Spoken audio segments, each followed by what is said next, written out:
Hello everyone. Happy New Year to each and every one of you. Again, this is Saul, just talking to you on the eve of the 2019 coming up. We're giving our backs to 2018. Wishing each and every one of you a happy New Year. Focus on education if you have children, grandkids, nephews and nieces. Africa needs that. You need that. The community needs that. A couple of things I wanted to mention here.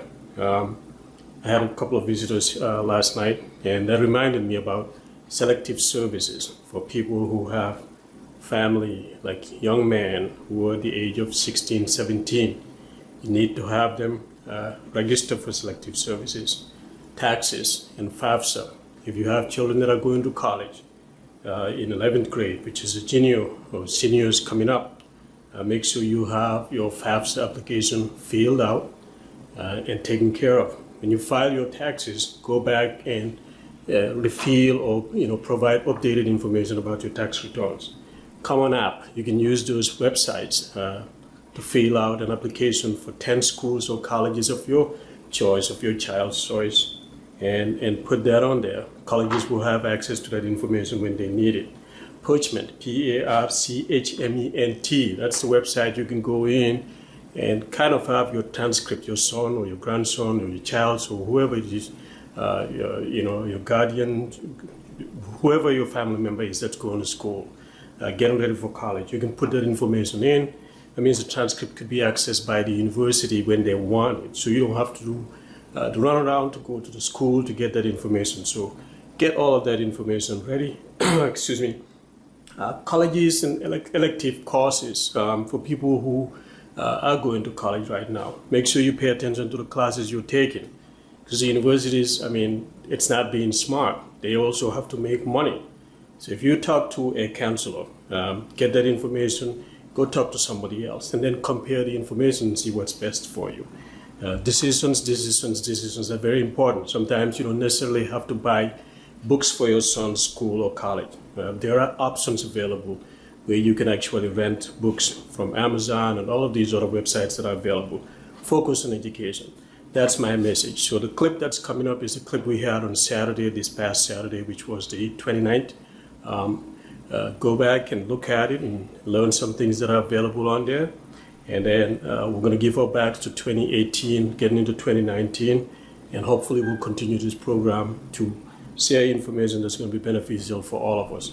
Have a blessed evening. Happy New Year. Enjoy yourself and be safe out there.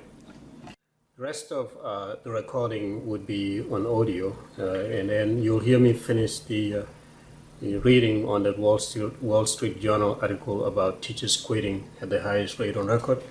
And the rest of the whole entire program, whatever you're going to be hearing, would be on audio. So, audio bi mooy dem mooy continuer fu mu nekk nii ma defoon si vidéo bi dafa stop so audio bi ngeen a dégg amoon na yu ma waxoon si beneen clip boo xam ne dina njëkkaa ñëw balaa bii ngeen déglu su fekkee ne mënu leen a dégg la ñoo wax wala leen seen doom yi ñu dimbale leen parce que dama bëgg ngeen comprendre anglais su ko defee mu gën leen a dimbale waaye lu ma wax mooy ne affaire yi file sa tax FAFSA make sure ne nga apply financial aid mooy tax sa doom yi mu mun a jàng suñ ko jox scholarship sax so dugalul sa financial aid dara du mun a sotti.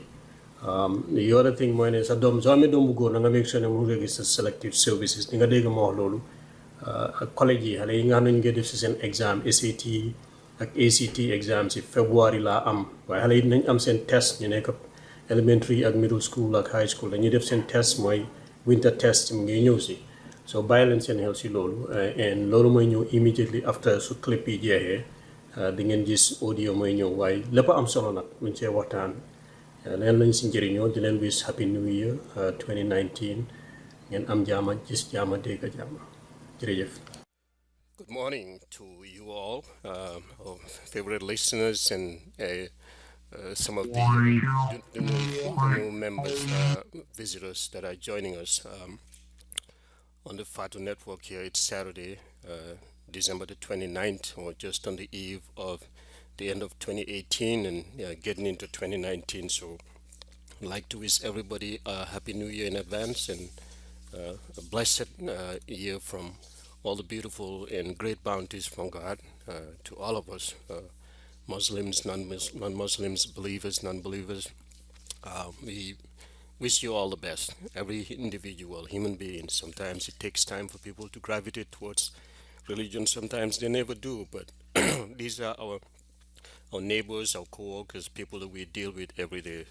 If they have peace, we have peace. So let's wish everybody peace, peace on earth. Once again, thank you for joining us. It's a 47-degree sunny morning here in Maryland. We are happy to be on the platform the second week in a row as we've been away for a while. I'm your host, Saul Badjie. Dilen ñaanal jama ngeen am jama dégga jama gis jama fekkee jama. Looking forward to having that rigorous and healthy conversation with my brother Abdul Sigisar. And inshallah, today our brother Ibrahim Asise will be joining me to kind of, share his experience from Gambia. That's the best way I can put it. And hello to my brother Pastor Seka of Sunreo, who probably would probably chime in by texting me some information. He's always on the lookout. So we appreciate all of you guys for helping me continue to run this program and sharing your knowledge and your expertise in the areas in which I have no knowledge or expertise. So, they say two minds are better than one.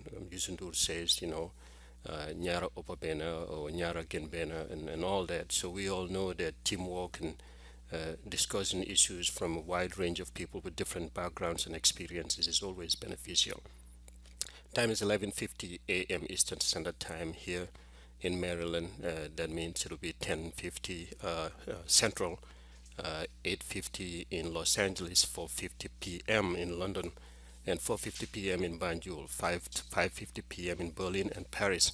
Thank you for joining us on this platform on this Saturday morning. Like I said, we're gearing up towards the end of the year and looking forward to a new year. I hope we will be able to have that healthy conversation that we've been having for all these years today, notwithstanding. And we will come up with solutions. We've always given our take. Sometimes the things that we like, sometimes the things that we don't like. And before I forget, I have to be the first to say I want to express my gratitude and appreciation, and all of us should, for President Adama Barrow's speech that he did on the eve of Christmas, wishing our Christian families a Merry Christmas. As a leader of the country, I don't think there's anything wrong with that. It helps us come together as a family. Many of the pastors and all of us have, we all know we have family members, some of whom are Christians, and the fault that we have imposed on them, on their religion. I mean, there's no need to repeat all of that. So I think we need to make amends and build a relationship that we've had for some 30, 40 years, maybe longer than that. So we need to get that back. And no one is better than doing that, that the leader that people have selected to represent their interest, to take care of their needs, to make sure that people have security, make sure people have jobs, people have access to economic opportunity, education, and health, and all of that. So if the president sits on a podium or behind his desk from the state house, the people's house, and speaks to all of us, I think that is volume, and we want to thank him for doing that. I mean, if we want to talk about other things that they're not doing right, yes, but this one I think goes down in history as one of the great moments that President Adama Barrow has worked and tried to bring us together. He can talk about his agenda because this is the people's agenda, whether we agree with the agenda or not, but that's important. So that's it. I mean, we're going to be talking about filtered information here. Mostly it's going to be education and science and social issues. So I will begin the program by sharing some of the things that are, I think, the most important for all of our family members. So what we do here has serious implications. So it's very important because, back home there are things that we want our country to do. There are things that we don't like. Here, there are things that we kind of are concerned about. I mean, we can talk about that all day. But there are beautiful things that are happening around the world that we can also talk about. So When we act globally, we think. When we act locally, we think globally. Whatever we do here has implications beyond our borders, and so that's what the reason and my whole entire discussion would be about. Join the conversation if you want to build a nation that you can be proud of, that you can leave a legacy for the young men and women who are growing today, those unborn and yet to be born. If you wish to contribute to the program, the numbers to call are 706 for the US, 706 405 4330, Sweden 08 519 72099. Just to make sure that we, excuse me, I let my listeners and potential callers know I usually don't turn my Skype on up until I finish. So maybe in about another hour, I should be done at that point in time where Ibrahim and Abdul Sigil Sar would join me. Then I would turn my Skype on so people can call in. Because what I am doing is I'm feeding you with information that I think is relevant. And so sometimes with my chain of thought, when I get a call, I probably sometimes get off track of what I want to talk about. So I'd like to make sure I keep it like that and help us all get educated. And then after that, you can call in when I open the lines and make your comment or reject whatever you think is you don't agree with. And I think it's a learning curve for all of us. If you're in the UK and you like to call in, the number is 020-357-51188, or you can try Skype, Fatu Radio Live, and listen or call in. Listeners can call these numbers: USA 712-432-6906, Germany 221-988-8088, Spain 911-196-725, France 33-181-220-680, Italy 0289982281, UK 44330 6069875, or you can download the Fatu Network app anytime. You can listen on the go. So, what are we doing for those children, kids who show up at school every day with limited resources or inadequate resources? We can't expect them to perform at the same level as those who have all the resources they will ever need. That's the phrase that I like to always start my program with. So I'm challenging you, challenging everybody else who's listening on this program. What are you going to do to help a child? Maybe your own child, your nephew, your grandkids, your granddaughters, your grandsons, your nieces, excuse me, extended family members in the Gambia or some other part of the world. What are you going to do to help them understand and retool them or give them the resources they need to have better education? What are you going to do to talk to members of parliament, people who represent you, either here in the UK, in the US, back at home, to make sure that they understand that education is important, that it's the cornerstone that changes the lives of people, that educates and empowers individuals to be able to think and be able to come up with ideas that could change their livelihood. So I challenge you, if you're listening on this program, to do something, help someone. If there's a family member who can't speak the language and they want their child to succeed, or are struggling or don't understand the system, get in touch with them. See if you can help them better appreciate and understand how the education system works. And if you need to give them some help with regards to transportation to the school or be a translator, do that. Play your part in your community and help people and the children of our communities excel in education, because they so can. They're just as capable as everybody else. So the holidays are wrapping up. In a few days, we will be going back on Wednesday. Kids go back to school, and some will return on Thursday in Virginia. So that means the year is beginning, and so comes exams. So there would be winter exams coming up for whatever state you are. For Maryland, the MCAP is going to continue, but that's now the park. My daughter always says that. Yeah, I couldn't understand what the acronym is, but I looked into it and I found out. So the park system, which is the PARCC, the Partnership for Assessment of Readiness for College and Careers in Maryland. That program is the test program that's locally administered in the state.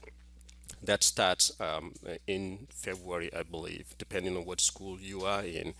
But for Michigan, as I know, when the tests begin, they begin by and large across the board for most schools. They do the tests perhaps on different days, but it happens within a period of time. And those test scores go back to the state, the Department of Education. And get this from me, all of the universities are looking at your child's performance from these tests. That is how they're able to gauge and see if your child is college ready. Because universities are not sitting on their laurels waiting for a child to get to 12th grade to decide whether they want to recruit that child or not. No, they are on their game. And I'll talk a little bit about that when I discuss the issue about teachers later on. Schools are competing right now. So we've talked about this many times. The universities are changing as they go because of the demographics and whatever is happening out there. If the economy is doing very well, you can expect universities to have difficulty enrolling people, young men and women, on top of which a lot of young men and women just don't want to go to college. Many of them don't want to take up student loans because they don't want to burden their families. Student loan issues for the federal government. There were times where people were encouraged to go to school, they get loans, and they'll have loan forgiveness. If they go and participate or volunteer their time, they get paid salaries, but they have to work in rural areas and teach and share their knowledge with the young men and women. But there was this glitch that affected many of the teachers who were benefiting from that program, and some of them ended up having to owe money and had to pay it. But the government, with all due credit to the Trump government, the Secretary of Education has fixed that problem, and hopefully the teachers who qualified for those grants forgiveness would be able to enjoy that benefit because many of them have worked their time. So it's a little complicated, but the stories are out there. If you want to find out more, you could. Assuming you have a family member or maybe you're interested in becoming a teacher here in the United States, I think the chances are still available where you could teach, take a loan and teach and graduate and teach, and perhaps you have the loan forgiveness. So that's it. Back to the exams. These tests will be administered in the months of January through February for the winter, and these scores are going to be tabulated. They'll be shared. The tests that took place in the fall have already been shared by the states, and it was in the news. But I'll see if I can get that on our next panel or program to kind of give you the numbers for how the DC school districts, Virginia schools, Maryland schools, and other schools around the country have performed. But this is mostly would be more about the uh, the DC area schools. So you'll get to hear about the competition of how schools are doing in terms of test scores and the administration of all of these exams. So the park is going to be transitioned into MCAP, which is the Maryland Comprehensive Assessment Program, and that's going to be coming up next year, or in 2019, I believe in the fall, it'll transition into that. And the Superintendent of Education has sent that email, Karen Salmon, back in what was it, August 8 to 28 of this year, indicating that they're changing for obvious reasons. And so I'm going to play a clip here that'll kind of give us more of an understanding of how the state came about with that change. This was broadcasted by WBAL TV back in September. That explains exactly how the school system is going to be changing. This is an important exam, like I indicated, and parents need to be on top of this. You will be getting information from the school. Perhaps if you sign up to utilize their online system, then you'll be able to get access. But if you have access to your child's portal, then you will be able to know. But find out more details from the school. And I'll read some things that will help us as parents. Back in Michigan, the NWEA, my assistant principal, Mrs. Lance, would be sending information with the kids when they come in for the first week of school to take that home that informs parents about the kids taking these tests. Kids need to make sure that they have a lot of rest. They make sure that kids eat breakfast in the morning. But the schools are doing better now to feed them when they get to school. But if the child doesn't like a certain meal or likes to eat breakfast at home, make that available at least for that period of time. It's very important. Enforce those in their system so that they can eat, because when they eat breakfast, a healthy breakfast when they get to school, so leen buggee toggal curaa gerte sax biti ruy toggal leen ko parce que loolu is powerful and strong su fekkee sa doom bi loolu la bugga give it to them. Again, that was in my local language because I like my family members to know what I just said. But we do have our cereals that are locally made from back home. People buy them at African stores. If a child wants that, along with some sour cream, or mix it like the one we do and make it like milk and what do you call it again? A mixture of pig milk and all of that with sugar. Let them eat a heavy breakfast. If they want something hot, that's fine. Kids can choose whatever they want. Maybe a healthy bar, all of those things. Pay attention to giving them certain things that they can take to school that have peanut content because of allergies. We will talk about that at some point in time. That's very important because kids are now responding negatively to some of these airborne issues that happen, and that affects the school system a lot. So back to this, let's listen to quickly this clip, and then I'm going to read some of the information that parents need to look out for when they are preparing their children for the tests. Bear with me here. This is again WBAL TV in Maryland. State school officials say they're on track to replace the PARC test with an assessment that will achieve the same goal: to help students become college and career ready. You can see the results for 2018. PARC test results remain a topic of conversation among state school board members.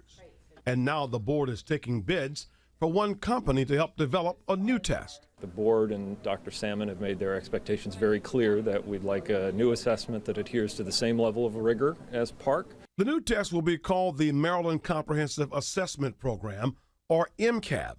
The state wants to make sure it's aligned with what's called test unit times, that it's shorter than the PARC, and that it will improve efficiency.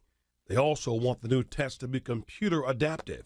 Students are hoping the new assessment will be a true measure of what they're learning in the classroom. If I take English 11 and Algebra 2, when I get tested on Algebra 2 and English 11, I want it to be what I learned from my teacher, not so much what someone in Alaska has been learning. Students will take the PARC test for the last time in the spring of 2019. They'll begin taking the new MCAP sometime in 2020. For now, the PARC results will continue to count toward graduation until the state can replace the test altogether. Tim Tootin, WBAL TV 11 News. Okay, that was a clip that's talking about these test exams that are going to be administered. So give me just a second here. I have to stop this, before it starts playing something else we may be interested in, but that's not the topic of discussion right now. So for Michigan, like I said, they'll be given information. Kids, the families will be provided with information. Here in Maryland, I don't recall last year, but the kids are, here, alhamdulillah, the kids are usually using the tech system for most of their school activities. They'll have an iPad or maybe a laptop that they use, and so most of that information is usually electronic. We don't have an influx of letters coming home as in Michigan, so that's a little bit of a difference because I guess they encourage parents to have access and be able to view information online. So that's a little bit of a difference for us here. But nonetheless, when you get these letters, open them and look at them so you can be better informed. So what are the schools trying to tell parents to prepare for? Here's the PARC or PARCC parent checklist, 5 ways to help your child. I talked about breakfast. I didn't see that here, but maybe it's part of it. But here's a little rundown. Throughout their academic career, all students will take standardized tests, and this is across the United States, including an annual state test to measure how well they are progressing in the skills and content at each grade level. Tests can open doors to many great opportunities in life, including college scholarships and professional careers. For many students, however, standardized tests can bring a lot of stress and anxiety. I want to stop there for a minute and emphasize this. if you have a child and you assume that somehow they don't get stressed out, they don't have anxiety in school, you're fooling yourself. And they're just as human as you are. They may be young, they don't have a lot of responsibility, but these tests do take a strain on them. They affect their mental and thinking because sometimes they like to do certain things, but there's this worry that if I don't do well on my test, then my parents would not be happy with me, or perhaps your parents are putting something as a reward for them, or they have a lot of competition in their classroom. The peer pressure is affecting them, so they need to have that conversation, that encouragement from the family, making sure that when they're taking these tests that they can feel comfortable. And the cold weather doesn't help, I'm telling you. And then they have to wake up very early in the morning. These are the middle school and high school kids that sometimes don't go to bed early because they're staying up studying and preparing for these tests. So keep that in mind, that your child will have anxiety, that they will be stressed out just like you would. I mean, that they're human beings. So keep that in mind as you proceed. And also for the continuation of this conversation here, it goes to say that here are some resources to help you better understand what your child's learning, and some simple things some simple things you can do at home to help him or her feel less anxious and more prepared for the pack test. Excuse me, it's too early in the morning when it's winter. My voice gets a little bit rusty. But fact one, so find out the facts. To start, the students will take the test sometime between March and June, depending on what the school's schedule would be. Check with your child's school for exact dates, like I mentioned earlier, and it will be broken down into 3 to 4 units in each subject. Students will take typically 1 to 2 units on any given day, depending on the grade level and the subject. Students will have up to 110 minutes to complete each unit, and this is different for all the states. They may have different timings. In the state of Michigan, I think for NWEA, we let the kids take the test until they finish. They don't time them, but for these states, sometimes they do. So though many will finish in much less time, some kids finish early. In 2014, for instance, students took a field test to determine how much time was needed to finish each section. So these are mock tests, so to speak. They kind of see statistical data to see if they gave the kids tests, how long would it take them to finish it. So that will give them an idea of what the average time would be. So once the time was determined, additional time was added. This is reading again, to ensure that all the students had ample time to do their test. For more information about the PARC, PARCC test, visit their website, which is BEAL, Be a Learner or a Learning Hero.org, /classroom/PARC for parents who are in the Maryland area who are listening to the program, to get more information. Once again, the website is bealearninghero.org /classroom/PARC, PARCC. The other option, or the other added fact, is take a look at the practice tests. Review the practice tests and see how best you can help your child. If they need more resources, you can visit the websites and to see a practice test. The website to do that is PARC, PARCC, Pearson, PEARSON.com /practice tests. And /. So you can go onto that website. Pearson is a company that usually is licensed by schools and districts to prepare tests, and they sell books from social studies to all of these subjects. The other one is know what your child should be learning in English and math. These two subjects are extremely important because these are the foundational subjects that all the kids need to master. So make sure you understand that. To find out the learning expectations of your child's grade level in both subjects, take a look at the PTA, Parents Guide to Success, and there's a website for that.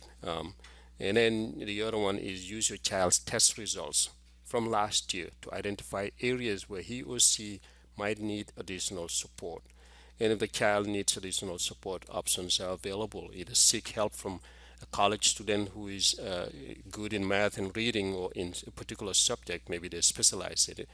If they live in your neighborhood, see if they'll volunteer their time to help you. And sometimes one of these students would do that because at the end of their volunteering, you can write a beautiful letter for them that they can submit as part of their portfolio for admission to university. Schools are looking for students who volunteer their time in their communities in many ways. So if you are a tutor and you mentor a child or a student in your neighborhood, be rest assured that the university is going to look very seriously at admitting you because they see you as someone who is playing a part in your community. So reach out to somebody who may be in your neighborhood, or maybe a teacher who can volunteer to help your child, or if the child can stay over in school for a little bit to get more help from the teacher. Teachers are more than happy to do that. So look into all of that and see if you can help your child better prepare for these tests. These tests are important. I can't emphasize it enough.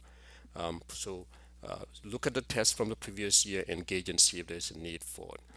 Practice makes perfect. So as they practice, then that's good. Some kids are just as good. They don't need help, extra help. They are regimented. They know what to do, and they get on it.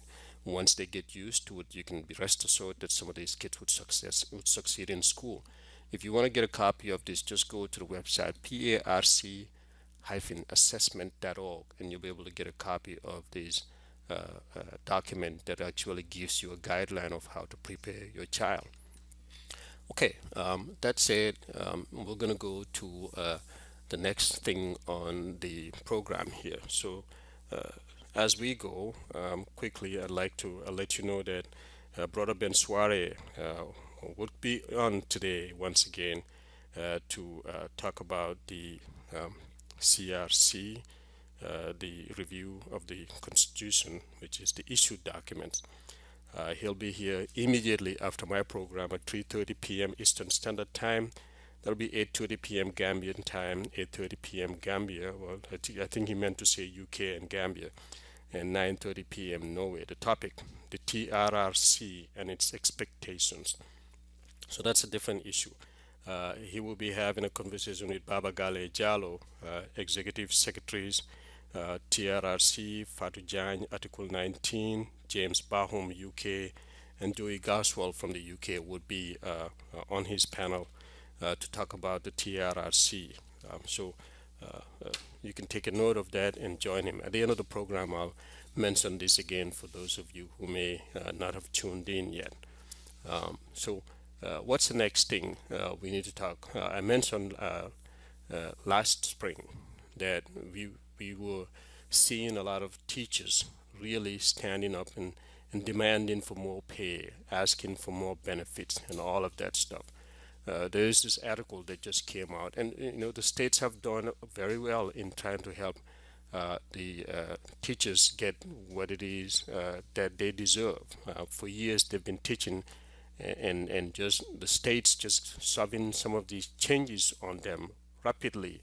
Every year there's a change, and the teachers have to adjust constantly in the hours and the schedules. Sometimes they have to deal with all kinds of challenges. But the teachers have dealt with all of that for years, and with the economy, with the economy getting as good as it has been, there would be challenges. But let me pause there for a minute and talk a little bit about SAT exams and all of these things that are going to be coming up as well. SATs and ACTs in Michigan, I know it is in February. I believe for most states, they do take them at different times. Here's an opportunity. If your child is in 11th grade and they're going to be taking the SAT exam, it's not too late to have help from somebody else. You can go to Magoo's and see if you can get some tutoring and mentoring. SAT exams and ACTs are still extremely important. I mentioned earlier that some states like the University of Chicago, even the University of Maryland, and some of these universities are not taking those as seriously as they have had before, where they're looking at the overarching SAT scores as the number one most important part of admission criteria. They're looking at different things now. That said, SATs and ACTs are just as important as they ever have. So once you get that, then you can be rest assured. Just do the other things and get them right. So if you haven't had the time in the summer to get your child ready for these exams, you can still do that. One of the things about SATs and ACT exams is, I mean, for the most part, when you take it to school, it's free.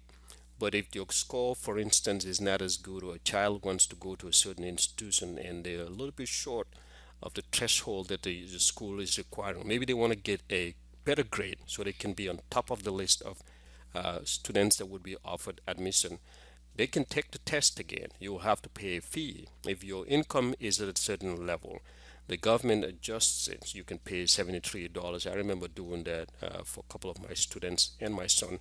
Um, Take it again. They can take the SAT and ACT exams as many a times as they can. Get this. The SAT exams, after they take the test, if the score is not good, they can take it as many times, as many as they can, before the offers are sent in. And each time the university goes into purgement, which is one of those websites that they'll use to get access to a transcript and all of that from your school, uh, they will take the latest test score, not the ones before. They don't care about that. They're looking at your latest test score, and that is what they want. If that latest test score is way better than the ones before, they'll take it. If, for instance, you take the latest test score and the one before was better, then they'll go with the best one. So don't worry about taking the test. And sometimes you then they talk fini di hawarus so neke wajur, and you feel like okay. Some of me dafa jël test bi this time they didn't make it, so I'm kind of embarrassed. I don't want them to take it in. I know a family, a wealthy family, a very intelligent family. They have kids that alhamdulillah are gifted, but their daughter took that test numerous times, and the family member wasn't ashamed to tell me that that's what happened, even though her husband was a well-known attorney. But the child, because she wanted to be admitted to a certain school in Texas, they took the test numerous times, and eventually they got the highest score that they want. So they got admitted to the university. So if you can afford it, do it. If you haven't, but for those of you whose kids would be going to 11th grade, now is the time to start looking for the summer programs that will allow you to have your child prepare for the SATs. So I wanted to say that, and purgement, I've said this before. If you have children who are in 11th grade or seniors or juniors, start looking at putting your child's information on this website. You will run into problems with the counselors and you're going to be upset with them, but it's not their fault. They cannot be there to answer all of your questions when you need them. They will, but it may take time because they have a lot of students to deal with. So keep that in mind as we move forward. So back to the story about the teachers. I think everybody knows teachers are very important. Teachers, these are the people who kind of make us better. Besides our parents, the teachers are the ones who actually open up the gates and the doors for us to succeed tomorrow by preparing us in the classroom setting. And they are important in every culture. And unfortunately, I heard someone mention that in Gambia somehow now teachers are not as attractive as they used to be, which is a shame. Teachers should be the most important people in every community. And that has happened here in the United States for years, and then back in our home country. If I met my teachers from Muslim High, from Busra Primary School, from Brikama Secondary School, like Maudo Toure, who taught me French, who used to be a protocol officer. To this day, sometimes I can't look at him in the eye because of the level of respect that I have for him. These are the people who made me who I am today. Mr. Carr, who was my science teacher back in Muslim high school, yeah, I wouldn't sit down and argue with them. Even if he wanted to engage me in some kind of discussion, I'm just going to have to be respectful for him. And so teachers are important, but there's the Wall Street report that just came up yesterday around 5:30 p.m. The highlight or the subject matter heading is teachers quit jobs at highest rate on record. I think that that should be a major concern for us. So I'm going to read a little bit of the article and then we'll move on because it's saying teachers and other public education employees such as community college faculty, school psychologists and janitors are quitting their jobs at the fastest rate on record, government data shows.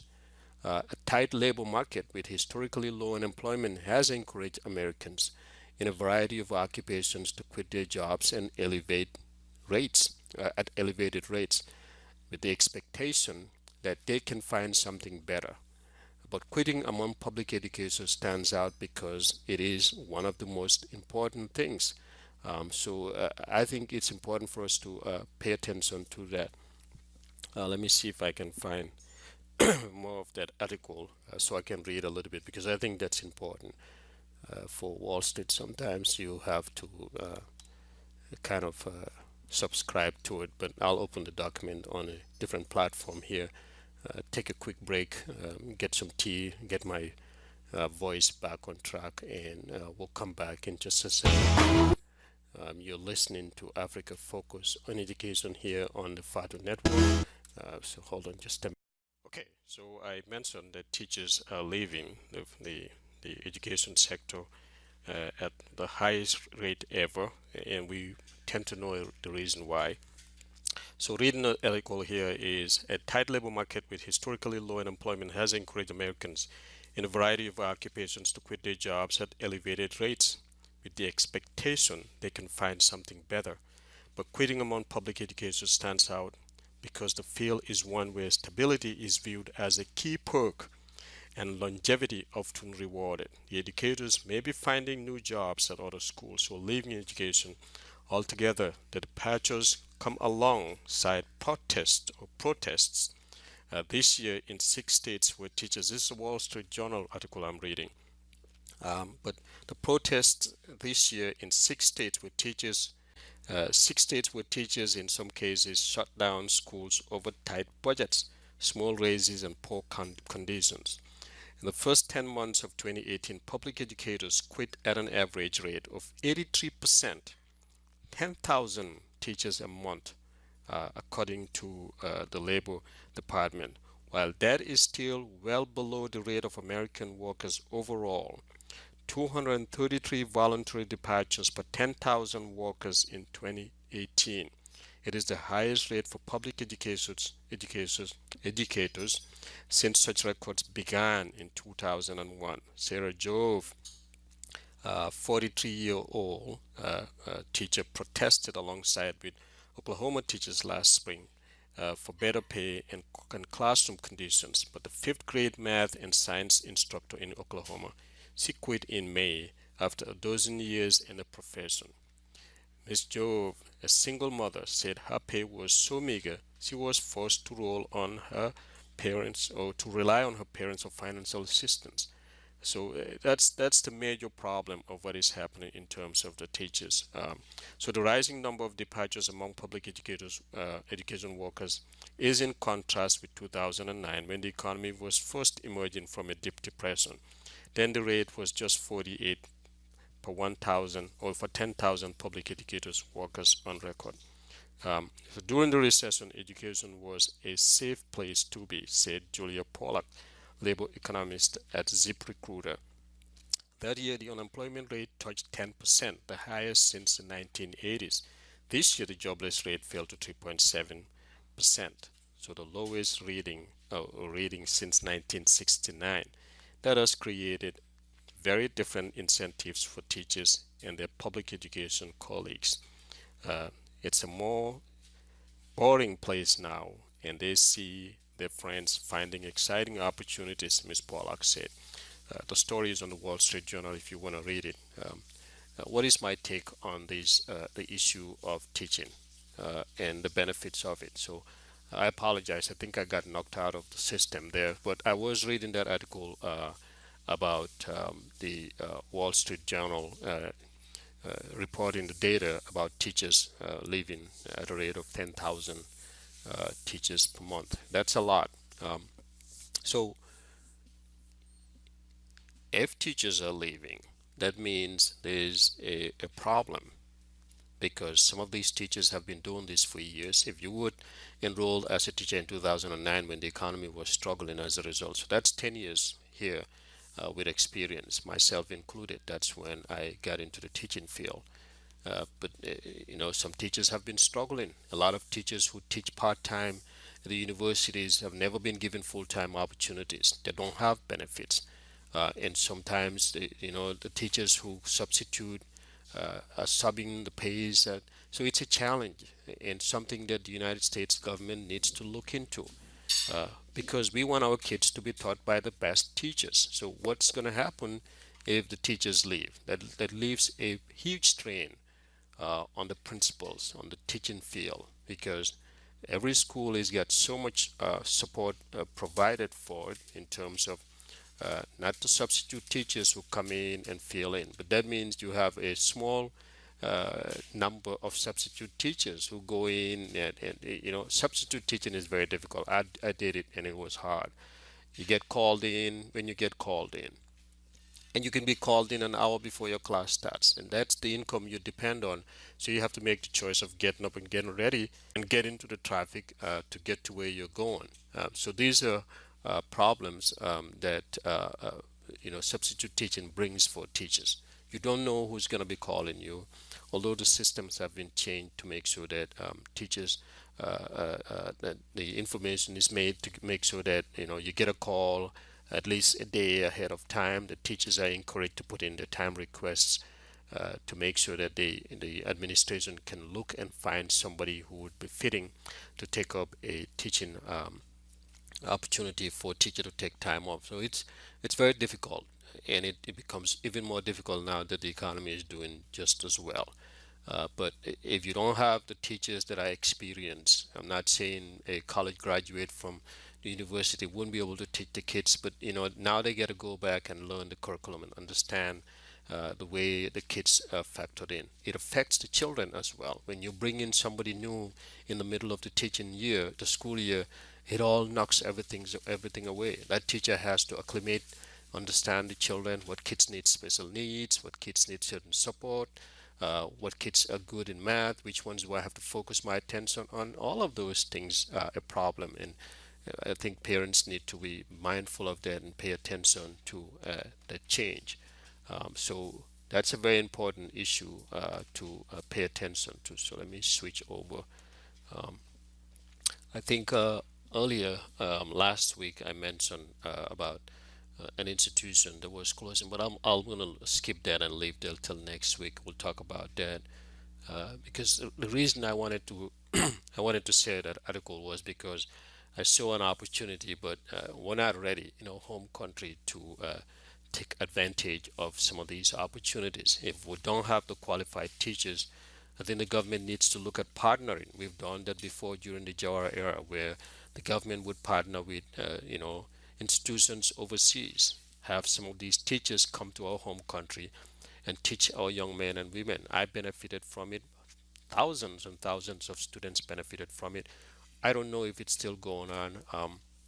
But yeah, the teaching in terms of education, that right there, if we don't have the qualified teachers and the government is slow and making sure we get qualified teachers, we can bring in other teachers for a year to come down, 6 months to come and teach our kids for a year or something, while we bring in specialists, people who are specialized in math, who are the heads in math and reading and science and all of these subjects, to spend time with our teachers, especially in the summer, to train them about a curriculum change. But the curriculum needs to be changed. The curriculum is a problem, and so that's very important. So here's another article. Some schools are now banning homeworks.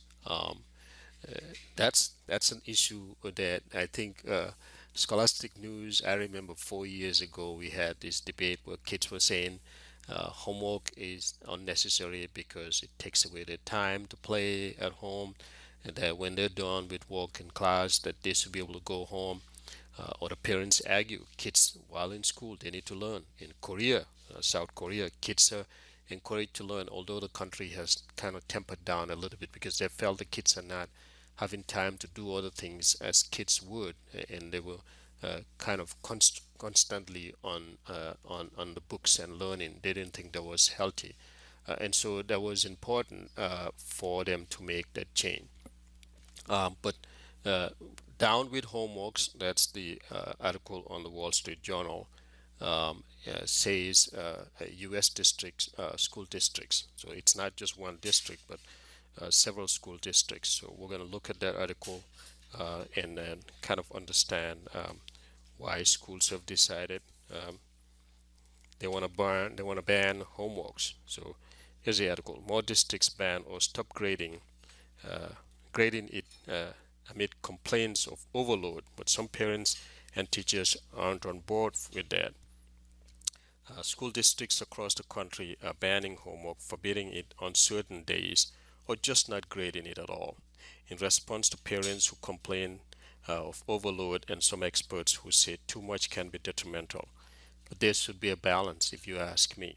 So, reading: a no policy in Richfield Public Schools in Richfield, Connecticut places nightly time limits on homework for most students. It is banned on weekends, school vacations, and some other days off for elementary and middle school students, and isn't calculated into their overall grade.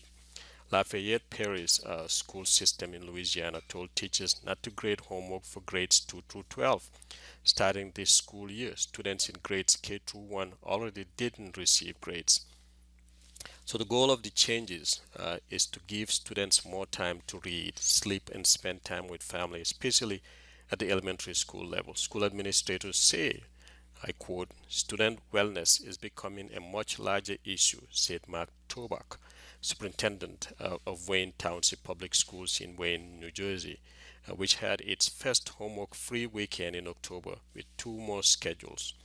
The average number of hours high school students spent per week on homework increased from 6.8 in 2007 to 7.5 in 2016. The latest year available from the U.S. Department of Education. Those are the numbers. So the average hours for students K through 12 or K through 8 stayed flat at 4.7 during those years.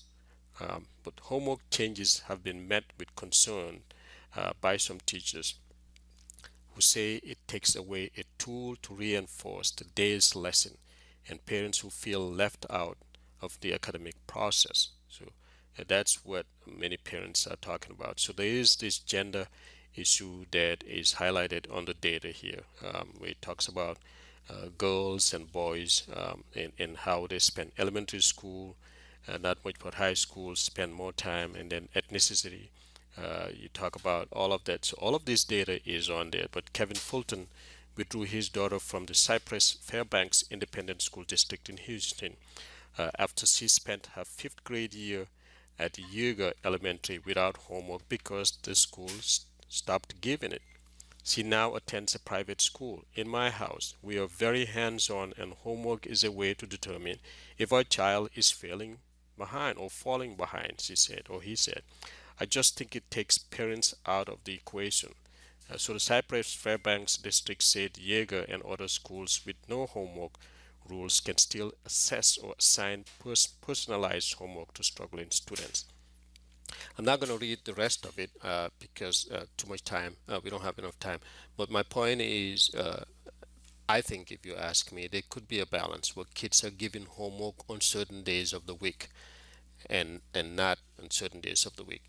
My experience from here in academy, the principal came up with the idea of saying, yes, kids will take homework home, but usually the majority of the kids whose parents are not English or are English language learners, those kids would stay in the school. They offered to stay in the school for like an hour or 45 minutes where the teachers would help them finish their homework. That way they have homework, but they go home and they don't have to do it.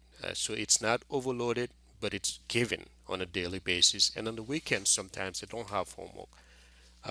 The benefit about homework, if you ask me, is that the kids, like the parents said, it reinforces the child's ability that whatever they learn from class, they can go back home and study and prepare.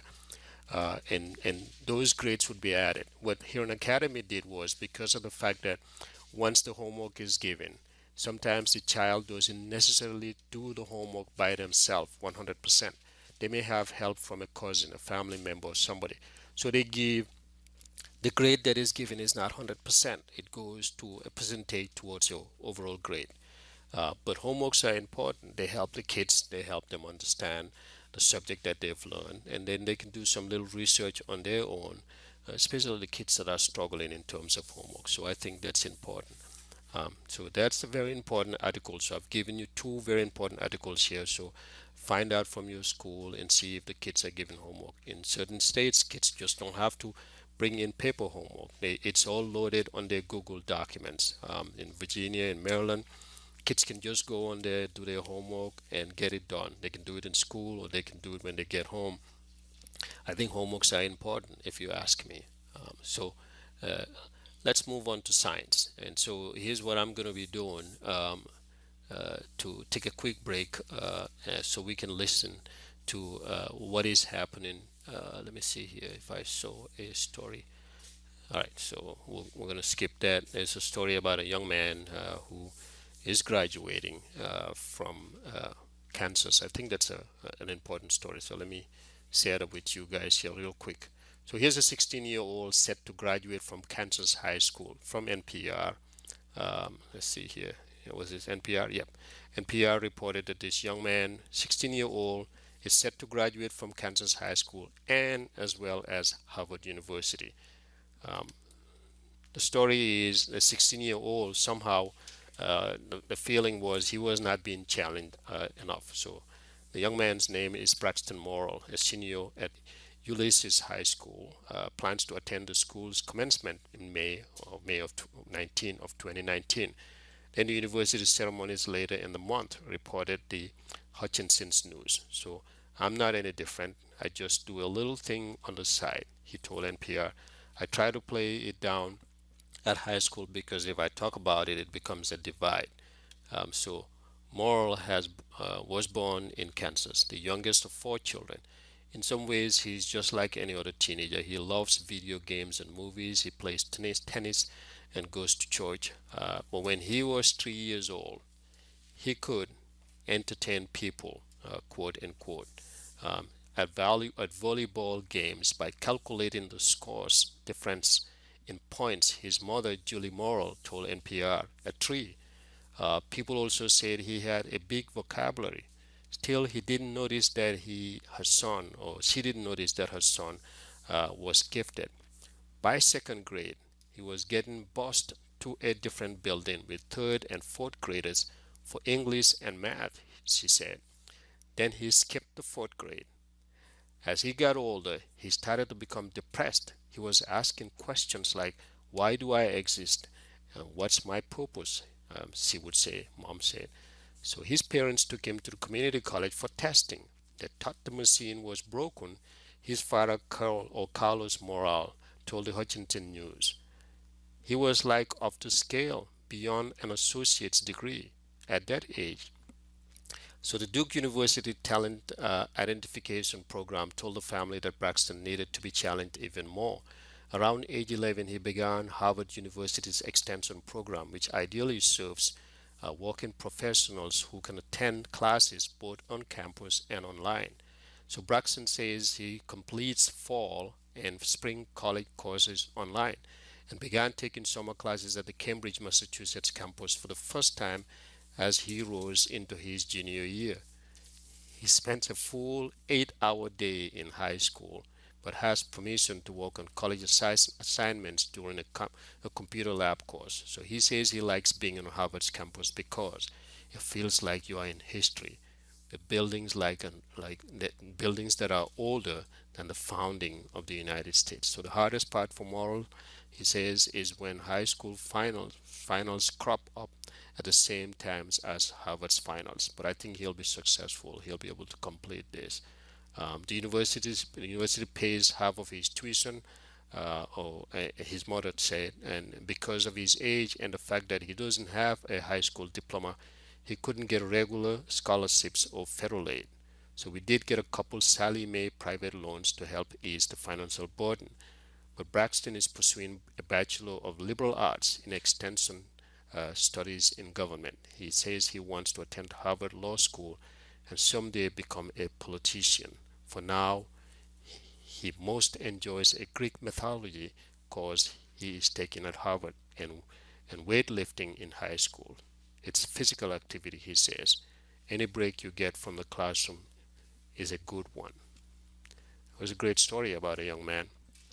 In many schools, you would find kids who, would be, bumped up from one class to another based on how they learn. So it's a difficult profession where teachers have and the administration have to look at a child and see if the child is being challenged enough. If they're bored, then there are problems. And if they're not as good, or perhaps they're not performing at the level as every other child, that's another issue. So teaching is a profession that is beautiful, but also can be challenging because the teacher has to look at so many other factors as they work with these kids. We're gonna go into this story that talks about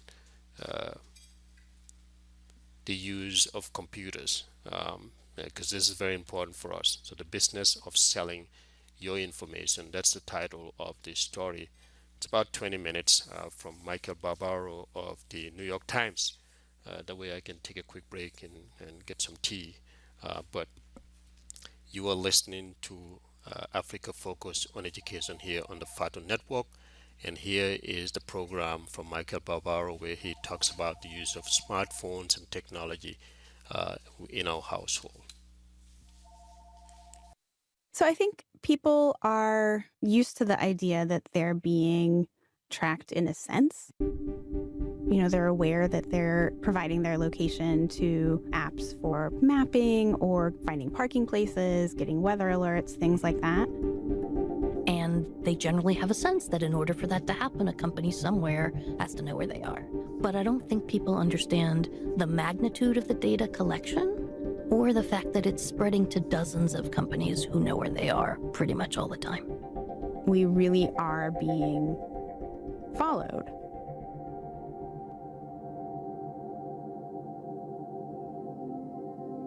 Today, an investigation by my colleague, Jennifer Valentino de Vries, finds that the information being collected about us through apps on our smartphones is far more extensive than most of us imagine or are aware we have consented to. It's Monday, December 10th. In the spring, I wrote a story about a location company that was collecting location data and allowing it to be accessed by law enforcement. And after I wrote that story, I got some tips that this space had really blown up in the past couple of years and was potentially more intrusive than it had been before. Jen started getting tips from researchers who were studying location data, and that gave her the idea that there was a much bigger story. So after that, I started working with a couple of colleagues here. I'm Natasha Singer, and I am a tech reporter in the Times business section. And we began reaching out to some of these companies to try to figure out what was going on. Like, where's all this data going? What does it mean? What are the implications for consumers? And a lot of them gave us the cold shoulder, and even the ones that would talk had these sort of canned responses. Companies in the location data industry say that consumers knowingly turn on these location services. They're getting a benefit of localized information. The apps are free and are being paid for by location-based ads. And so it's a fair trade-off. And by the way, ladies, don't worry your pretty little heads about where the data is going because it's all anonymous. But it appeared that there was a huge gap between what they were doing and what consumers understood they were doing. So we turned to the web. Good afternoon, everyone, and thanks for joining us today. Thanks, everybody, for joining the webinar today. And we watched a lot of videos. Webinars and videos. Today's webinar is titled, Why Location is the Future of Digital Marketing. Because even though they don't want to talk to the press, they do want to tell potential clients how awesome their services are. And actually start to paint a pretty nice picture of who somebody is based on the real-world locations that they visit. And what they were saying is, maybe I'm regularly visiting healthy recipe sites on my phone, But if you find me at a McDonald's 3 times a week, It's really not valuable to know what people are doing online. I'm really not that much of a health enthusiast that you thought I was, right? But if we track their location, If you want to reach somebody that you see at an Orange Theory or a New York Sports Club on a regular basis, you probably have the confidence that they're a health-minded individual and the right person for you to speak to. This ability to see where you go shows who you really are. We look to understand who a person is based on where they've been and where they're going in order to influence what they're going to do next. As far as we know, there are dozens of companies doing this sort of thing, and one of them is called Ground Truth. A lot of these apps actually do update location information as often as once a minute. it owns its own app called WeatherBug that collects data on millions of people. And as a result, we can paint a really accurate picture of a user's life journey with this data. And a VP from Ground Truth gave a webinar last year in which she was telling folks why location data is so great for marketing. So we actually picked out just one single user's life journey and looked at where they went. What she says is, we've even picked out an actual person for you. And you saw that they went from work to the gym, picked up their dry cleaning and grocery store, and we actually started to lay over. So she shows this very detailed map. And on one side, it describes this single user as being a Hispanic woman in her 20s or 30s who earns $80,000 a year. She hits up the park. She goes to Stop and Shop several times. And they follow her from her home to work. And along this path that you see being drawn on the map, these business names pop up. So basically, the company can say, hey, Verizon, hey, Starbucks, here's somebody who is actually walking by your storefronts. You might want to advertise to them right at that time. And if you're a marketer, a brand, a store, this is really, really useful information. When we contacted the company for comment, they said, that wasn't a real person. That was a hypothetical person. That was aggregated information. And that may be true, but it still gives you a sense of how specific companies can be about where you are and how long you're spending there and what it means about your behavior. And so our original plan was to have a story about this industry and just the fact that it exists and what's going on. And it was a great story, and we were ready to go. And then Jen got her hands on this secret treasure trove of data. We came across a data set that really changed my view on the story. Jen Valentino DeVries and I have been covering privacy separately since 2010. Our reporting has covered and triggered Senate investigations, House investigations, Federal Trade Commission investigations and fines, attorneys general investigations, and the passage of state laws. And if you think of us like, the Center for Disease Control has epidemiologists that track diseases. We have seen a lot of influenza, we've seen swine flu, we've seen measles. But when we saw this data set, we looked at each other and it was like, this is the Ebola of privacy invasions.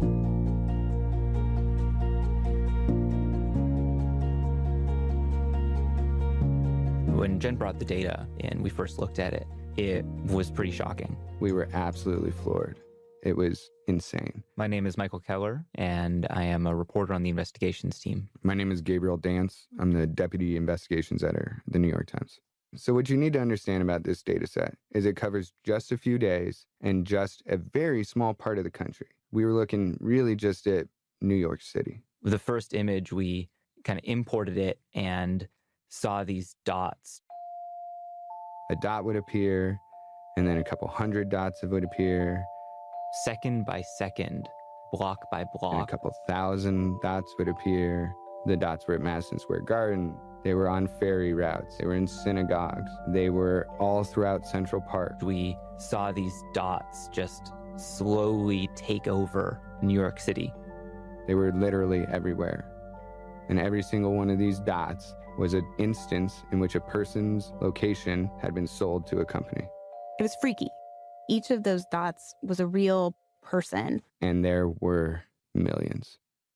The companies say that this data is all anonymous, but the amount of information included in the data set is absolutely staggering. The specificity of the locations is incredible. The amount of times information is collected on individuals really would blow your mind. I mean, there was one person who had their location recorded over 14,000 times in one day. In one day. So we wanted to see what could actually be seen in this data. So we decided to pick different locations around the city. And so we said, show us all the people who passed through the New York Times building. And we had hundreds and thousands of dots that were passing through the New York Times building. And so that was interesting, and we could see where those dots were going, and many of them were going home to Brooklyn, and some of them were going home to New Jersey, and some of them were going other places. And so I said, oh, well, can we look at other locations? Like, what about places people have an expectation of privacy? Yes, you can see this person around lunchtime. They drive over to a Planned Parenthood where they spend about 2 hours inside before going back home. And then we wanted to look even further. Okay, so what do you want to see first? Like the people who travel with the mayor? So one of those areas that we chose was Gracie Mansion, where the New York City mayor lives. And sure enough, several dots sitting outside Gracie Mansion, and then following a path down to a YMCA that we know is the mayor's favorite YMCA, and then on to Staten Island. And when we cross-referenced those dots with the mayor's plans, they matched exactly. Yeah, so these dots, whoever they are, they're spending most of the day with the mayor.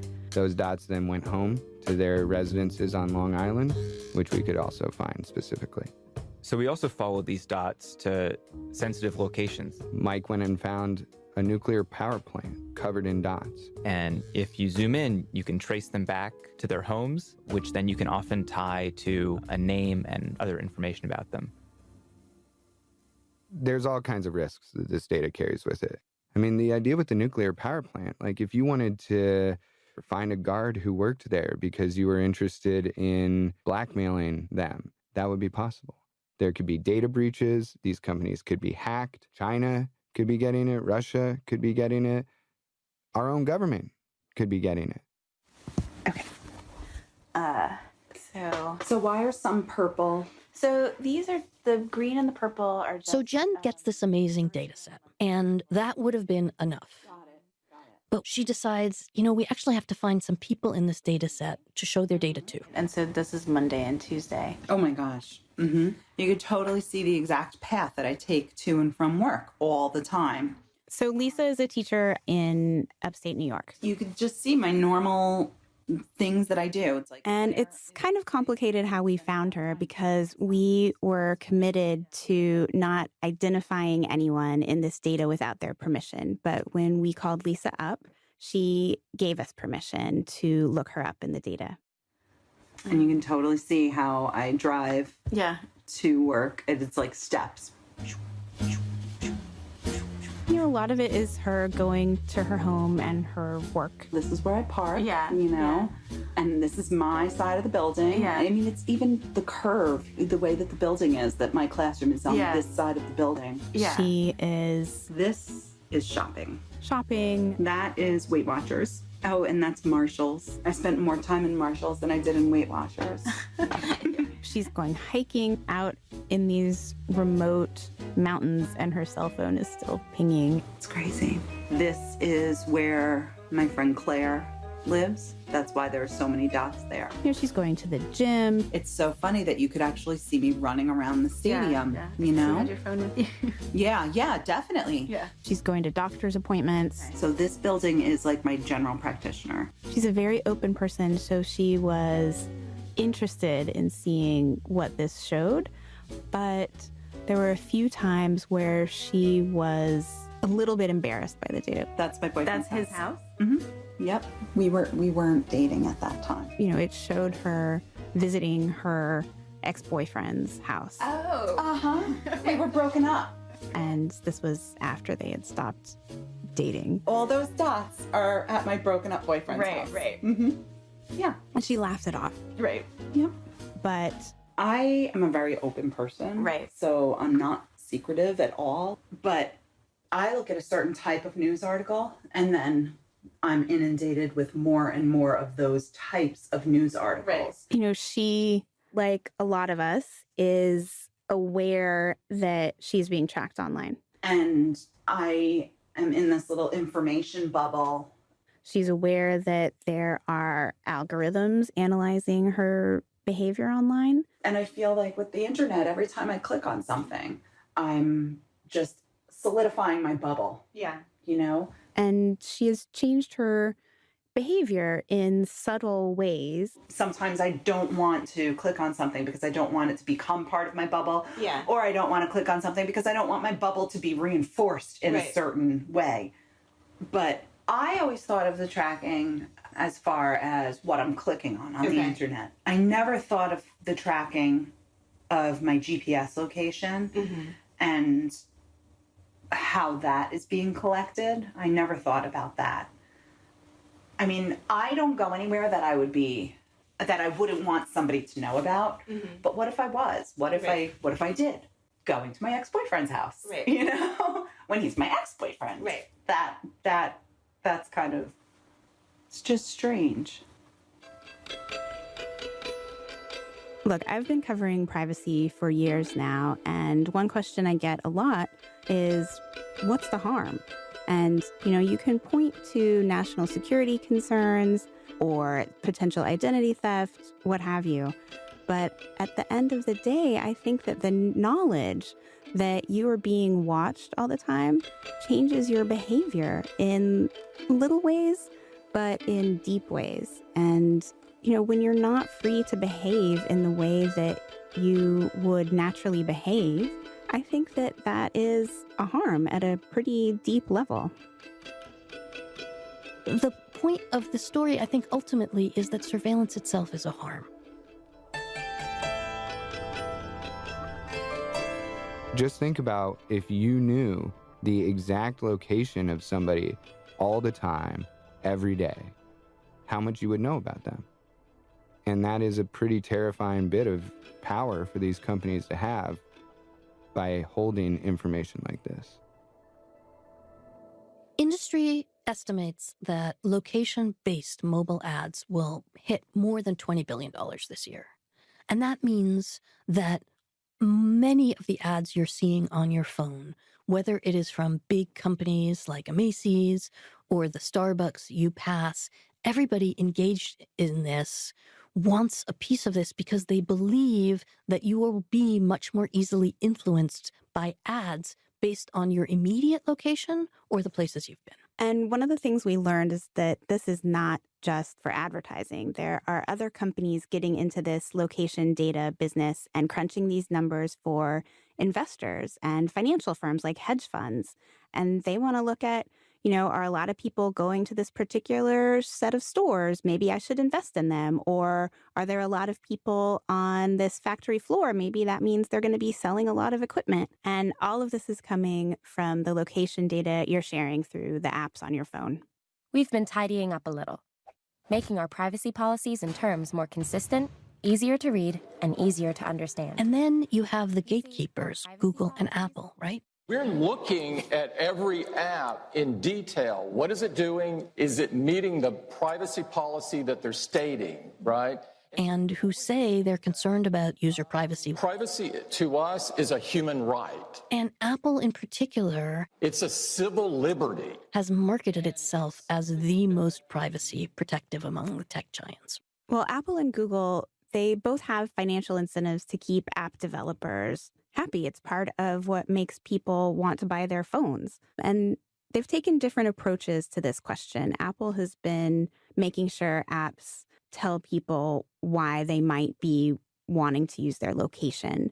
But last year, Apple announced that it was going to notify people when an app was getting their location, even when they weren't using it, like with a blue bar on their screen or something like that. And possibly because this made app developers pretty concerned, and possibly because, having a blue bar on your screen all the time might not look so great, they didn't go through with that.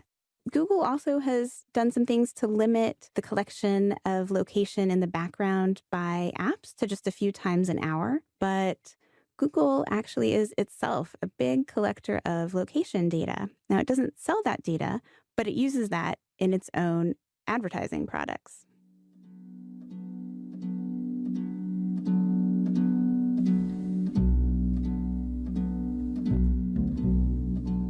It's funny because right now there's this whole reckoning around Facebook and data and privacy. And most of it is coming because of something that happened in 2015, actually. Tech giant Facebook is facing scrutiny this week after reports that consulting firm Cambridge Analytica harvested data from about 50 million Americans. Which is when all of our information was being basically hoovered up by any third party who wanted it. Cambridge Analytica, the data privacy scandal, which has created a nightmare scenario. But we're very much in that same period of time again, except now it's actually with our physical, real world location. And most people are completely unaware that everywhere they go and everything they do is available for sale. Every aspect of our lives is being recorded or on its way to being recorded. And as of now, there are no federal laws specifically regulating the collection and use of consumers' location data.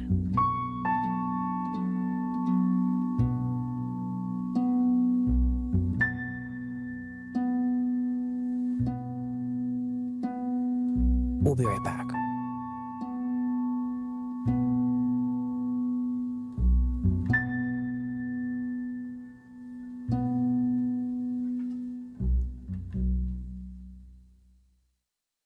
Prime Video has brought Tom Clancy's famed character Jack Ryan back in an all-new 8-episode series.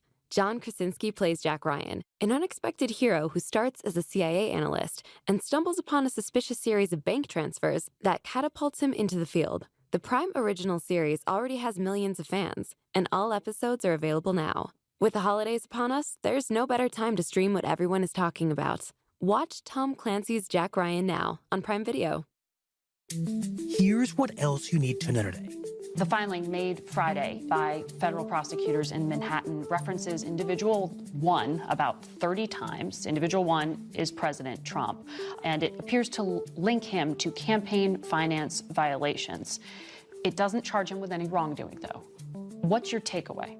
The latest court filing from prosecutors investigating President Trump and his lawyer, Michael Cohen, do not charge the president with a crime, but describe him as personally directing an illegal scheme to manipulate the 2016 election. My takeaway is there's a very real prospect that on the day Donald Trump leaves office, the Justice Department may indict him, that he may be the first president in quite some time to face the real prospect of jail time. According to prosecutors, the president's payoffs to women who said they had sexual encounters with him violated campaign finance law and represented an attempt by Trump and Cohen to defraud voters by keeping the women quiet. It's unclear whether a sitting president can be charged with violating campaign finance law, but Democrats, like the incoming chairman of the House Intelligence Committee, Adam Schiff, on CBS's Face the Nation, said that Trump could be charged after he leaves office or face impeachment. Okay, that end of it is the political part of it. I mean, that's what the New York Times does. Michael Barbaro said this story, which is amazing. So I'm hoping everybody learned from the use of your smartphones. And the title is The Business of Selling Your Location. Smartphone apps track a staggering amount of data about our whereabouts every day. That data has become a hot commodity. That means people are selling your movement and your information, and they're benefiting from it. So this was a story shared by Michael Barbaro, was produced by Andy Mills, and edited by Larissa Anderson, all of the New York Times. And I do listen to Michael Barbaro on NPR most of the time. So moving forward, before I switch over to have my brother Ibrahim Caesar call in, here's a very important story that I think, kind of just reminds me about where we are as a country. So I'm going to play this clip here. This is about the ADA. What is the ADA? The American Disabilities Act. It's about how the law, 25 years, and it happened just about the time that the founder or the President George Bush, who actually signed it into law, and he benefited from the law himself. As you can see that he was using a wheelchair in his last years before he passed away. So let's take a cue and listen to the story again, shared by NPR. It was on July 24th, 2015, that the story was out and the things we can learn from it. So here we go. It was from All Things Think about the Considered. things the United States exports to other countries: technology, medications, pop culture. Another major export is democracy. One prime example marks its 25th anniversary on Sunday. It's the law that protects the rights of people with disabilities. NPR's Joseph Shapiro explains. The Americans with Disabilities Act banned discrimination based on disability in employment, government services, public accommodations. That's a very American response to a problem, to see it as a civil rights issue. So one of the surprises of the ADA is that it's been imitated in countries around the world.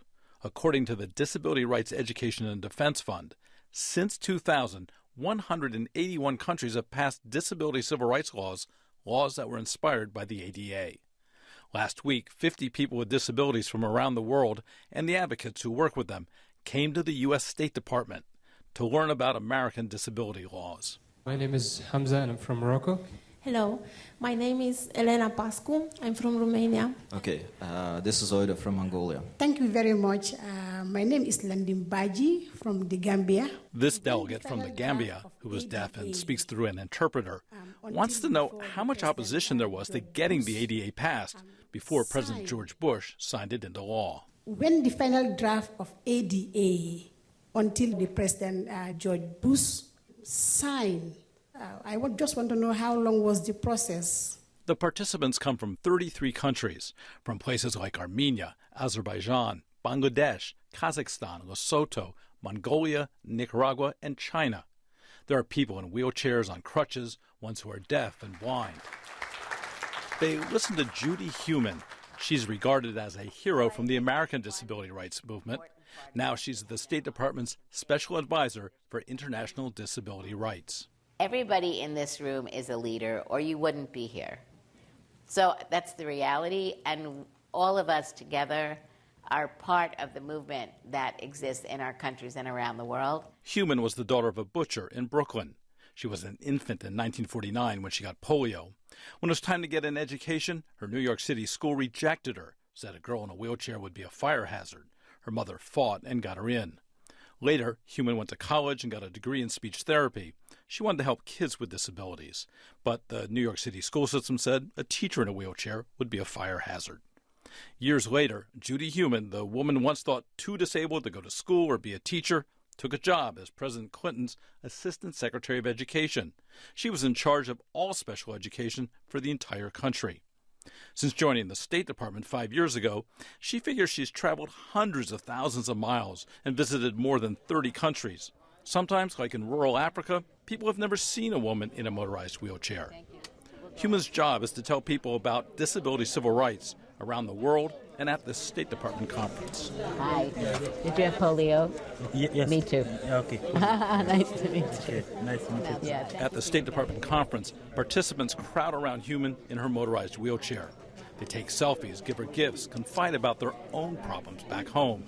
And the problems are often much bigger than those faced by people with disabilities in the U.S. A man from Africa says countries there now pass disability laws, but unlike in the United States, there's no enforcement. A woman from Nigeria says women with disabilities are denied basic rights. A man from Nepal talks about the destructive earthquake there in April and asks for help to make sure reconstructed government buildings include wheelchair ramps. Susan Siegel runs Mobility International USA, one of the many American nonprofit groups that train people with disabilities from around the world. Sometimes it's really hard to imagine something or to dream something that you've never experienced. But when people come to Siegel's group in Oregon, they see how different life is for people with disabilities in America, and they then want to push for change in their own countries. So by coming to the United States and seeing what the Americans with Disabilities Act has accomplished, you see that, yes, people with disabilities should and can ride the public buses. Yes, people with disabilities can and should be at the high schools, at the universities. Yes, people with disabilities can be employed, can be leaders, can participate in recreation and sports, can basically have the same rights as everybody else. And I think that perhaps is the magic of the Americans with Disabilities Act. One of the biggest civil rights protections yet to be inspired by the ADA was adopted by the United Nations in 2006. The Convention on the Rights of Persons with Disabilities lays out basic civil rights, getting an education, a job, that would be protected for the world's 650 million people with disabilities. 157 countries have ratified the UN Convention, but there's been some opposition in the U.S. Senate, where there's often worry that an international treaty will overtake U.S. laws. So the United States has not ratified the UN Convention. Joseph Shapiro, NPR News.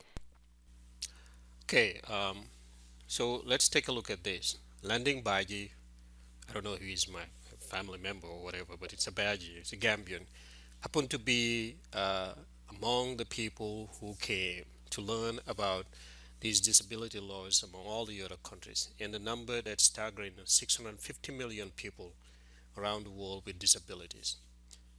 And then Human was part of Clinton's administrations. He was the Assistant Secretary of Education. And all of these things that are happening. You look around the United States, you see people with disabilities doing amazing things. Some people may have lost their eyesight, but are gifted in so many other ways. We've talked about this so many times. How many U.S. presidents had disabilities? How many successful business people have disabilities today? All of that. And to Gambia's credit, I mean, we have an attorney who used to come on the FATU network with disabilities. He's blind, legally blind, but we have a huge amount of Gambians, and I have to applaud the mayor of Banjul, Mayoress Rohilo, for donating funds to the School of the Blind, I believe, or where the community of the blind is in Banjul. So much needs to be done. And why do I say that? So here's a clip that this morning Fatu was playing early in the morning from the TAF summit, the 2018 summit, where I saw for the first time now women in large numbers with disabilities and some men. And I'm just thinking, our country and the continent of Africa, we wouldn't be going anywhere unless we start solving these issues. And it's very interesting. So here's a video clip from Fatou. Okay, kon mbokk yi ñu ngi fii si Tafkon bi lañ nekk ma ñëw fii nekk ak sama mbokk yi fii sama mbokki Gambien yi ñu ne nag dañ am message boo xam ne moom lañ bëgg a wax léegi ma ne nag ma jox leen su ko defee ñoom ñu wax si programme yi TAF bi lañ ñëwoon TAF dal di leen support am na benn fan bu ñoom TAF am moom lañ leen doon jox tey léegi ma déglu la yaa booy nga wax. sama tur mooy Adama Diallo. waaw suñ force problème mooy dëkkuwaay. waaw ñun su bëri amuñ fuñ dëkk. te fi jamono buñ nekk ni ñun suñ demee uti luwaa sax borom kër yi duñu nangoo jox néeg. lan moo tax duñ nangu. ñu ne handicap lañ. ñu ne parce que handicap ngeen. handicap lañ. te ñun tam fii lañ dëkk fii lañ bokk. ñu ngi am njaboot suñ ñu joxul néeg fuñ dëkk problème dafay am. léegi ñu ngi ñaan ñi nga xam ne ñoo nekk si dëkk bi yëpp. borom alal yi ak ñi amuñ alal yëpp. muy jullit yi muy chrétien yi. ñu ngi ñaan dimbal si réew mi pour dëkkuwaay. loolu moo gën a nekk suñu tagget problème. ak suñu xale yi dee dem school. loolu tam suñ problème la. di ko amuñ doole te suñ xale yi suñ jàngut. ëllëg xale yooyu ñoo ñu war a dimbale te kenn xamul ëllëg xale lan la moo njëriñ. ñett number 3. moo nekk suñu demeekaay tam yomb driver yi dañ leen di birek suñ taxawee ñu ne duma la mun a yóbbu because yow handicap nga. driver yi duñ la nangoo yóbbu. duñ la nangoo yóbbu. waaw dangaa wees suñ time yow handicap nga duma la mun a yóbbu wax boobu la ñu dee tontu. ñeneen si ñun dañ dee jooy waaye wan naa leen ne bés dana ñëw. suñ problème yi yëpp dinañ ko jooy. yéen kon amu leen moto yoo xam ne comme lu state bi provide lu government bi provide nga xam ne pour yéen la. déedéet ma suñ ko am Fatou ñun sa léegi la bu njëkk dañ ñu doon jàpp di ñu tëj amuñ dara amaguñ dara. léegi yéen ma foog ne mi toon ngeen ak government bi gars yi toogee woon. dara jigéen kese. ba léegi gisaguñ li ñu dugg ba léegi Fatou ma jàkkaarloo ak yow ba léegi nii en gisaguñ dara te Fatou gis nga Tafa Moustapha Ndiaye mii ñu ngi koy sant di ko gërëm ndax ñun dañ tëju woon kenn gisuñu soo gisee ñuy toog ba junni yàlla tey di ñëw si programme yàlla Moustapha Ndiaye kon jërëjëf Moustapha Ndiaye te nekku na Moustapha Ndiaye mu nekk biir Gambia ba na ñu bëri ñu ngi nekk biir Gambia mun a def na Moustapha Ndiaye o mun a def lu ko ëppa ñu ngi ñaan gaay ñoom ñu gën a def ni Moustapha Ndiaye parce que ndimbal dafa am ñu ko mu ñu tam soxla nañ ndimbal de ñu ngi leen ko kër bu ngeen bëggal luwaas gaay duñ nangu taxi foo bu ñu ngeen bëggoon soo demee tey suñu néeg man sama néeg tey dafa bënn na aw ma néeg su ma néeg bu ma jox banque bung la tey mun naa daanu suma kaw njaboot gi suma njaboot gi ma ñàkkale soo bañu toon tey nu ko mun naa la yóbbu ba suma néeg génn wàll yëpp nga xaar banque bung la mu ne moom daf ko def ndig sara léegi loolu noonu pour lan la ñu mënuñoo am néeg yu baax néeg yu bon nit ñi lañ ñu dee jox benn suñu laa jox néeg bi si bunti woon ak bi lañ laa jox yaa ngi dégg si bunti kama bi foofu lañ la oo néeg buy seet waaw ñu ne nañu oola ñu jooytu la ko faat am na naka nañ jëla dégg la kay man mi ku ma dëkk sax suñ ma égalu du ma égg ñu ngi ñaan du si buntu bi du si buntu bi du si buntu néeg bu ma égalu rek du ma égg lépp pax la waaw ñu ngi ñaan pour ku ñu bëgg a jàppale tam because of taf mu ngi def foundation boo xam ne daf ko jagleel aji télé yi because of last time dañu jëloon improtec training ñu dimbalee woon ñu ñi nga xam ne ñu ngi def business ak ñu nga xam ne startup business oncle taf ñun 30 people ku nekk mayoon nañu 10,000 yëpp mu ngi nekkoon 300,000 ñu ko si gërëm bu baax di ko sant am beneen friend am tam ku ñëw wax donc Mr Sonko moom tam mayoon nañu 700 Karamo Sonko waaw joxoon nañu 700,000 léegi yéen xaalis bi ngeen receive fii tey ak chèque bu leen taf jox tey lan ngeen koy def si suñ business yi dañ ko doolelee suñ business because of ñu ngi liggéey waaye suñ liggéey mooy dañ ñu dee lebal bagage te lebal bagage suñ la waree exemple bi suñ la waree joxee $100 su fekkee bor la su fekkee loolu la dañ la ko dee joxee 150 boobu soo di nga gis ne 20,000 bi ñu di jox nii tey cay chèque si mooy dem dina bagage du la solve yëpp waaye at least dina wàññi yeneen yi da nga gis ne soo waroon a lebee suñ la waroon a lebalee 150 at least yaa ngi amee sa 20,000 di nga mën a jëm jëndee $100 loolu tam yokkute la waaw yokkute la ñu ko gërëm man dama bëgg a wax si government bi first of all maa ngi sant taf bu baax di ko gërëm si li ñu defal nii ba pare di ñaax entrepreneurs yi nekk si dëkk bi ñu roy Tafa ñu jàppale ñu ñun bariwuñ Gambia dafa tuuti disabled yi fi nekk macha allah bariwuñ noonu nañ ñu jàppale ñun tam ñu teg ñu si dara government bi li may ñaan si government bi mooy ñu dimbale ñu support suñ xale yi jàng school defal ñu free education pour suñ njabooti because ñun den sona nekkuñ di liggéey dañuy daan suñ doole ñii dañuy yelwaan ñii di def business yi ndaw yoo xam ne faju dara dégg nga government bi la ñuy ñaan ñu defaral ñu jàppale ñu si suñ doom yi ñu éduquer leen ñu mun ñoo yore ëllëg mun ñoo jàppale nekk si ñuy contribute si dëkk bi loolu laa amoon pour wax. jërëjëf waay jërëjëf waay kontaan na naa waaye jërëjëf ñëpp taf compagnie bi yal na ko yàlla yóbbu si kanam lépp lum sumb si at bi déwén yal na mun lu ko weesu ñu ngi koy ñaanal fan wu gudd di ko ñaanal wér gu yaram di ko ñaanal njabootam di ñaanal réew mi Fane kontaan nañ trop ci taxawaay bi nga taxaw si ñun di waxtaan nañ trop yéen a gisee waat ci jàmm Fatou yàlla may ñu at bu neex a neex a neex a neex waaw at bi yéen paree nii nataaloo yéen paree nataaloo yéen kay waaw mbaa yow kan sant bi naka la ah baax na xool ko ganaar bi xool leen bi xool leen si sa tubaab bi jàpp naa ko jàpp naa ko jàpp naa la ok léegi ñu nataalu ok jërëjëf. Okay, that's very touching. Fatou, thank you very much for covering that. It's unbelievable that many of us just assume that if we have children and they're perfect, they don't have any disabilities. And disabilities could be physical, they could be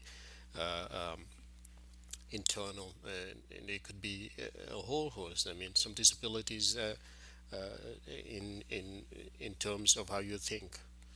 All of these people that just spoke here may have disabilities, physical disabilities, but they're just so smart. You can listen to how they articulate themselves.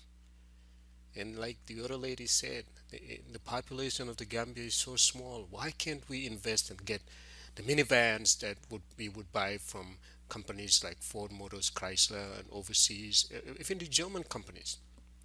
If government wants to make a change, these are the things that they need to look at. I mean, so 28 years to the passing of George Bush Senior, when he passed this ADA law. So we had this young man, Landing Badjie, who came here. I'm sure he learned a lot, Gambian, in all of these things that are happening here in the United States.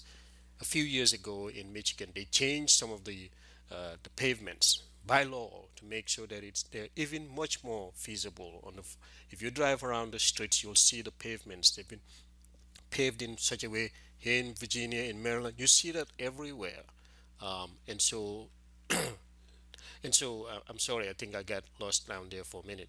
But these are things that are available for people with disabilities. It's a law, but they have equal rights like every single one of us. And so for these people to say that they've had an audience with the government and nothing has happened, and I have to applaud tough. These are things that are hidden. We lost a cousin of ours, a very intelligent guy, back in Busra several years back because he was neglected. The family shunned on him. The mother didn't have that amount of respect in the community, even though she had more sons, about 5 of them, I believe, and daughters who were healthy and everything. But just one child who had disabilities was reason enough for people to start saying something is wrong with the woman. It's not the man; it's always the woman. And so Africa, I don't know. Sometimes you just want to cry. Sometimes you want to laugh. Sometimes you just think that ignorance is costing us so much, and it's just putting us down. That we're not able to do the things that we should do to make a difference in the lives of the people of our country. I mean, all this money that's coming into our country. I mean, Jai Malik has talked about the billions of dollars, not dollars, but dollars that came into our source since 2017. What have we done in terms of making a difference in the lives of people? These women who are saying that, yes, we have the ability, we can do our own business. We can. The one most important thing that I heard from one of the women is making sure their children have free education. Those children being successful would probably be the ones who would go to parliament and fight for their parents to have these laws changed. But they'll also be able to have better paying jobs. And why are these people being discriminated in the housing sector? They should be able to have those rights. So there's a lot of work to be done in the Gambia. And so it's okay. I mean, blend ma mere suma wahene Africa dañ buga affaire fecha, dañ buga affaire party. But the most important thing when Africa will never be able to dance its way out of our crisis. Yes, enjoy yourself, but I am saying that we should double up and equally spend even more time in charting a way to make our country, Gambia, better and Africa better. That is the most important part of what we can do. And then we can dance and jubilate all we want. We're not there yet, and we're spending too much time dancing and hoping that the dancing will take us from where we are to the promised land. I don't see how that's going to happen, but I hope we can get there. One quick thing that I wanted to share before we take a quick break while I transition to have my brothers call in is, the government passed this law, the Senate passed the law, and it's very important. The first step passes. It's called the first step. First, it passed in Senate earlier in December, about the 19th, I think, somewhere thereabouts. So the Senate passed that law when it was on the 18th, and the formerly incarcerated re-enter society transformed safety, transitioning every person. That's what First Step Act means. Again, formerly incarcerated re-enter society, transformed, safely, transitioning every person act. That's what the First Step Act means. So a bill which could provide relief to thousands of federal inmates and an untold number of future defendants for federal drug crimes. So the Senate was widely considered to be the biggest hurdle to the bill's success, and so activists and other supporters are celebrating in a way seldom seen in Washington, D.C. With all the uproar, the government shutdown and all things, this was one beautiful story that reverberated, and people really liked it. And why am I talking about this? A lot of the people who are poor, the minority group, they have been the ones that have taken the blunt of not having the defense that they needed. They didn't have the finances to be able to make their case. And we've seen so many people being released from jail after being put behind bars for years for crimes that they didn't commit, but they didn't have the money. And so the system was a little bit biased, and many people would say that.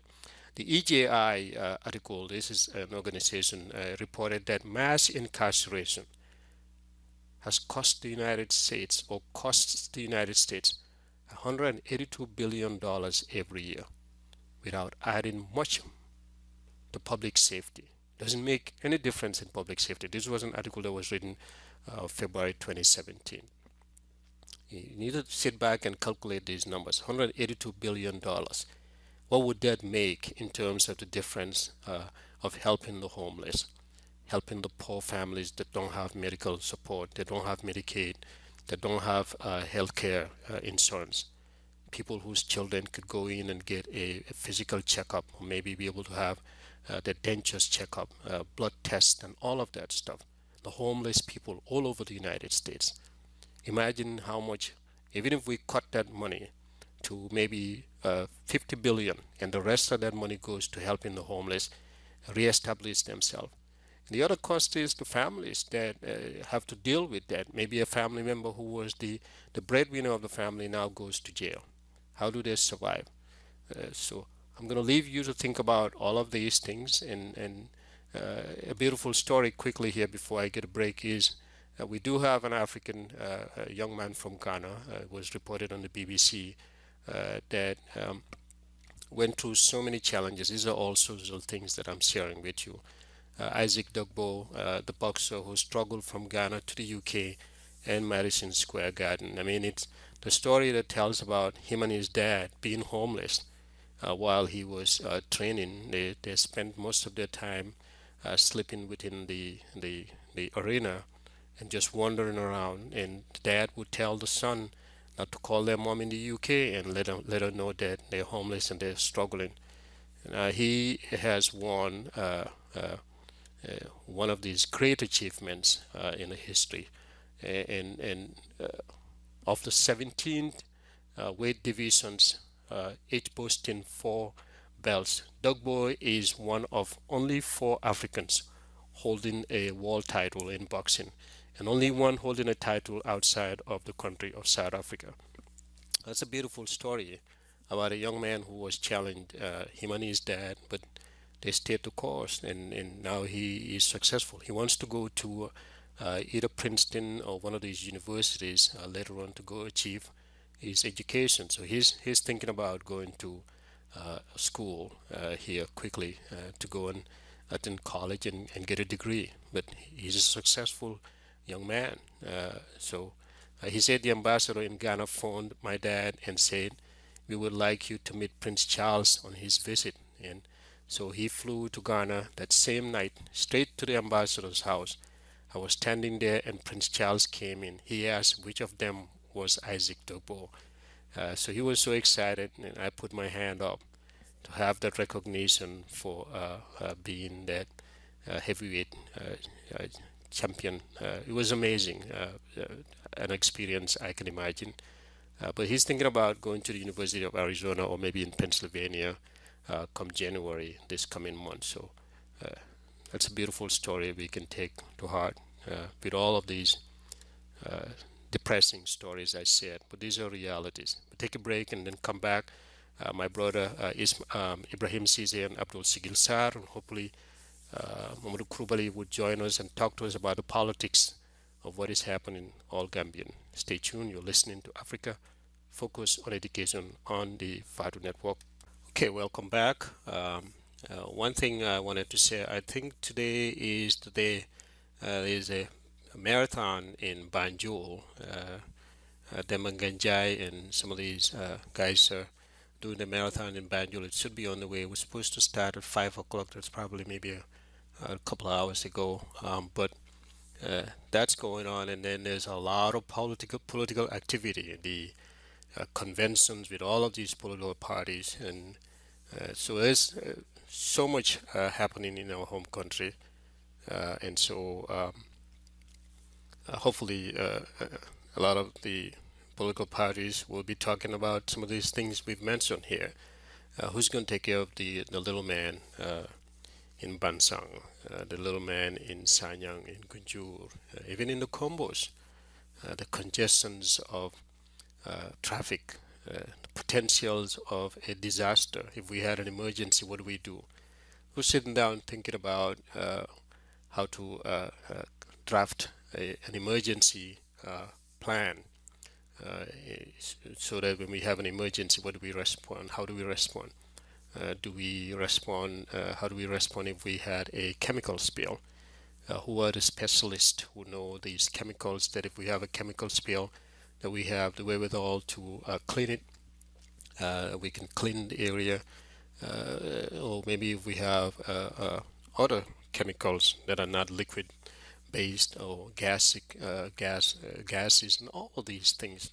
Not to mention the dust. A lot of people are complaining that it's just so dusty in our continent.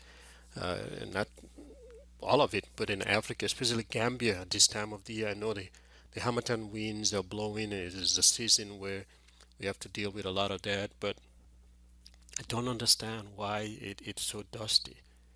One of the reasons is because the streets are just full of dust. I mean, we can rebuild those sides of the streets and make sure that we put some kind of grass and gardening and make it beautiful. I mean, if we do that, that will reduce all of that. And then the fact that the land in many areas just stays, empty and barren, all of that is irrigating, not irrigating, but it's eroding the soil. And it's interesting. Across from where we are, there's an Amish family that has a huge farm here.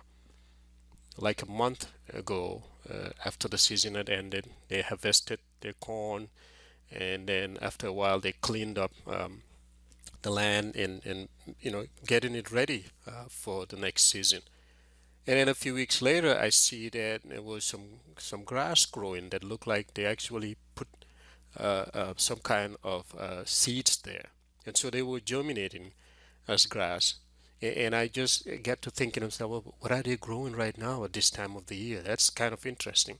Reason I said it is the previous year they let the corn stay. I don't know. There's a lot we can learn from these countries and this 1% of farmers who are feeding the whole of the United States and a portion of the world. What I think they're doing, and if I'm wrong, then I'm wrong. But this is after observing and thinking.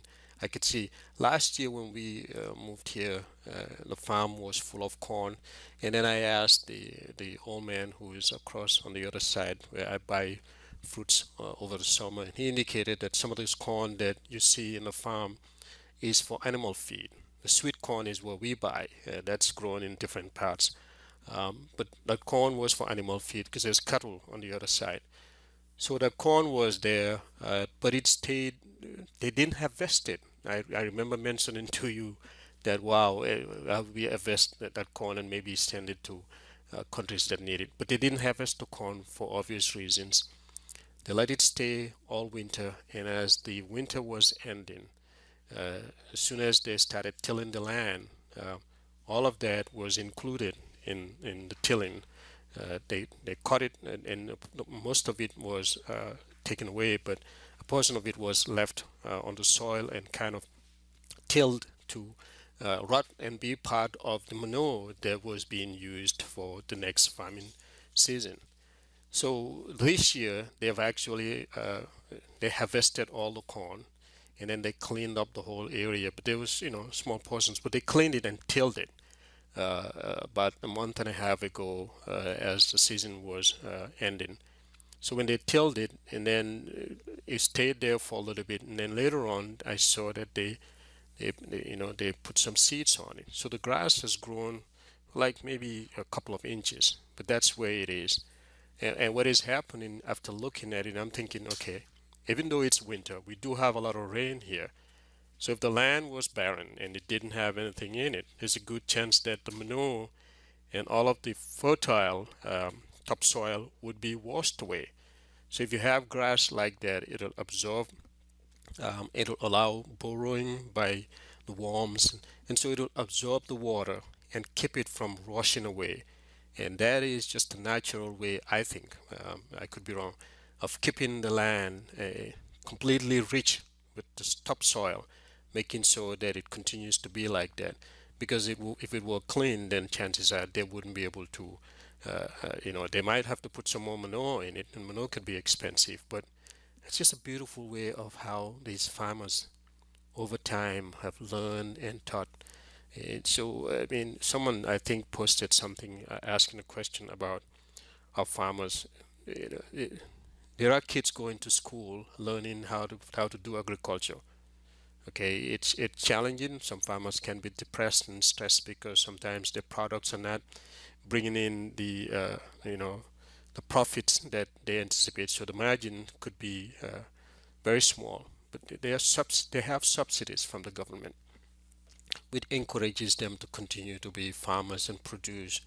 And the government regulates how much you can produce because they don't want to overload or overflow the market with products. But I mean, we can do that in our home country where we have a population of 2 million people. If a chunk of that population, a quarter of that population, was given the tools to be able to produce enough rice, enough corn, oranges, and all of these vegetables, and we can utilize that. I mean, we wouldn't be able to use all of it. We can start selling that overseas. So I thought I'd share that, and here comes my brother, Abdul Sigil Sar. Hello, Abdul. Hello, Saul. Wow. Yeah, nuyu naa la. Fay naa la naka bëccëg bi. Oh, dama soona tey nag ma ne Saul waaye Saul bu ko fa bàyyi daal. Waaw moom kay soo ma bàyyee fii du baax waaye mosuloo ma bàyyi nag, so I'm not surprised, but thank you very much. Xam naa dama doon alaat ne xëy na doo teel a egsi because Ben dina ñëw tey at 3:30, so dama ne woon tey man ma gaaw a jeexal ma bàyyi la yow yaa Ibrahima. He will be calling in because dafa ne boori 1:30 yooyu noonu dina baax, so I'm sure pretty soon dina call su callee and then you discuss. But in the meantime, su fekkoon ne yaa ngi doon déglu programme bi mun ngaa share sa thought.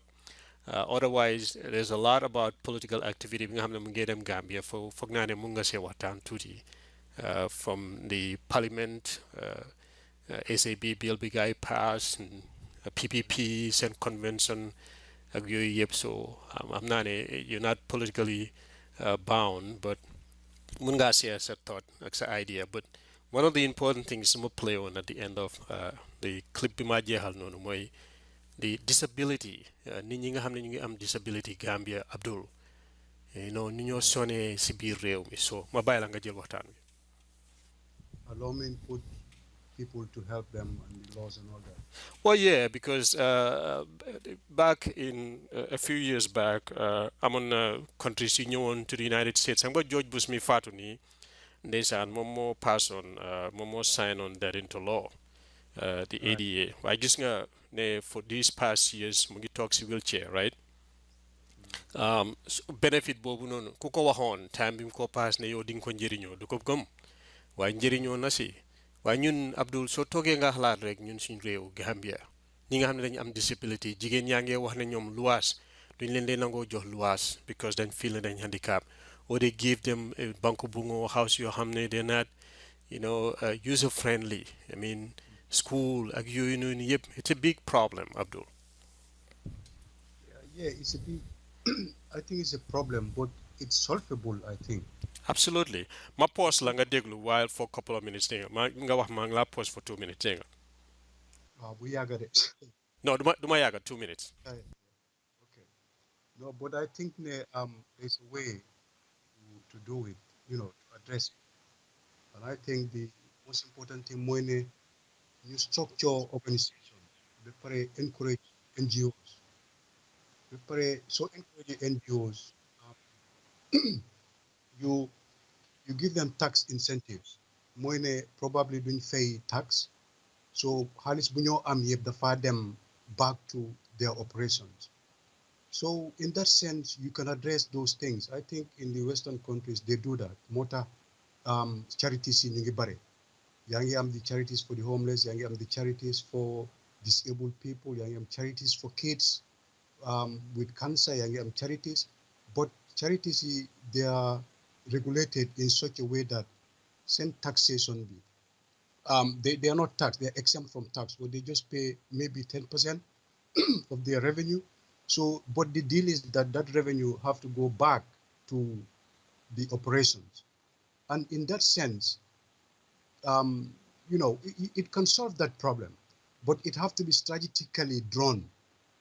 People should understand how NGOs can incorporate with government policies to fight poverty, homelessness, even environment problems and all that stuff, instead of thinking that, because government cannot do all these things in a way. Why they can come with policies, but that depends on a government that understands the dynamics of these things. Because in Africa, that's the problem, because there are a lot of things that happen in Africa. I believe it can be solved, to be honest. But I think the problem is the thinking. People don't think. And people who are given that opportunity to do things, to think, they are not doing it. And I think that's why, all these problems are happening and no one can do something about it. But it is solvable, I believe that. Absolutely. Jërëjëf Abdul.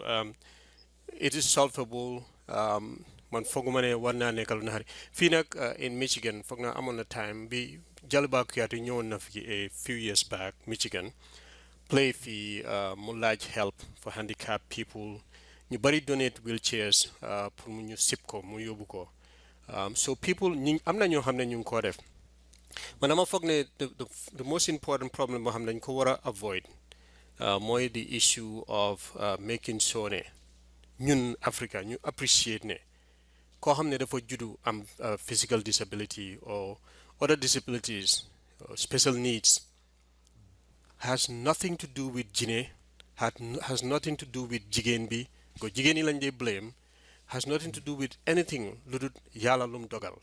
If we start that civic education comme dema luñ doon wax nit ñi understand ñu appreciate ne koo xam ne dafa juddu am loolu tegut ko boppam yàlla moo ko teg, and we continue to educate ourselves ñu understand ne waruñoo blame jigéen yi, that would be a starting point, because ñi soo gisee ñu ngi juddu ñu ngi leen a def lii I lived through that Abdul. amoon nañ suñ family member Busura Abdul, I shared that story.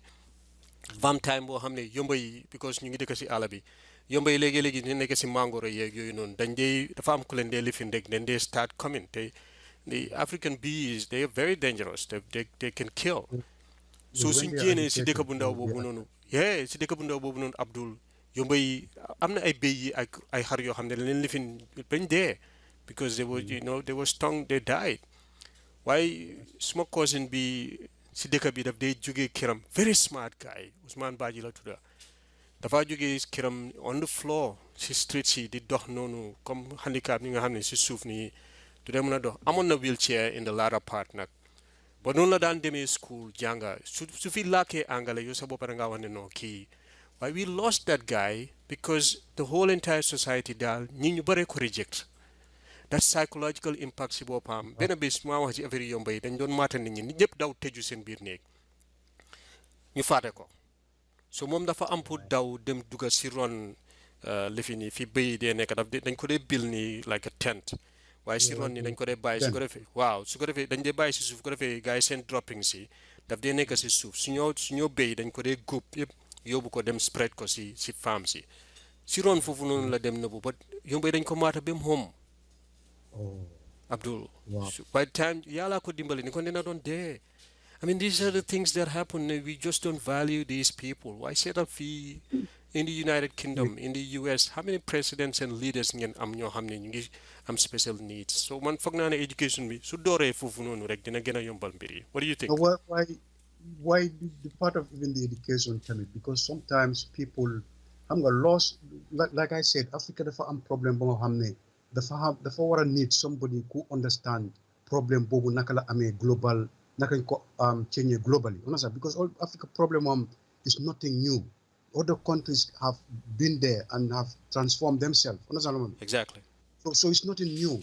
So put address lolu, I think ne sometimes society num they behave laws mun na ko address mu change them by force nasa xam nga because instead of nga dem di ko def as a naxante di waxtaana yooyu xam nga yes laws waaye dafa war a am a very very competent government boo xam ne mu ngi am a vision lu dëgg society waaw because mun ngaa ñëw nga ne municipality nekk si ka foofu sol waaw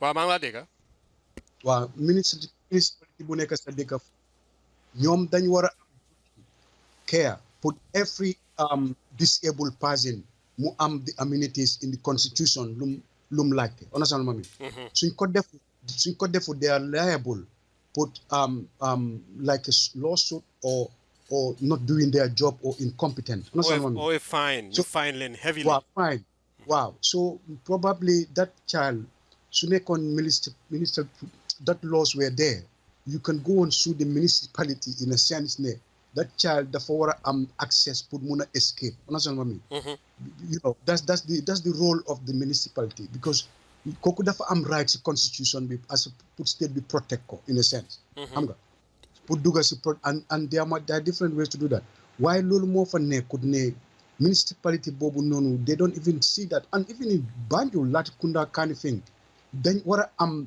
municipality bi dafa war a am right pour even the fire exit put disability yooyu yëpp su nekkee building is on fire ba pare dafa war a nekk laws so these are the problem I think I mean it can be solved but it's just the capacity and the mentality of people to think out of the box to solve this problem and it's a lot of things in Africa solved but you just talk about the disability boobu is very very sad and dama feel that tamit you know it can be like you can open a business tamit solve am nga mami exactly understand li nga mean yep you can open a business where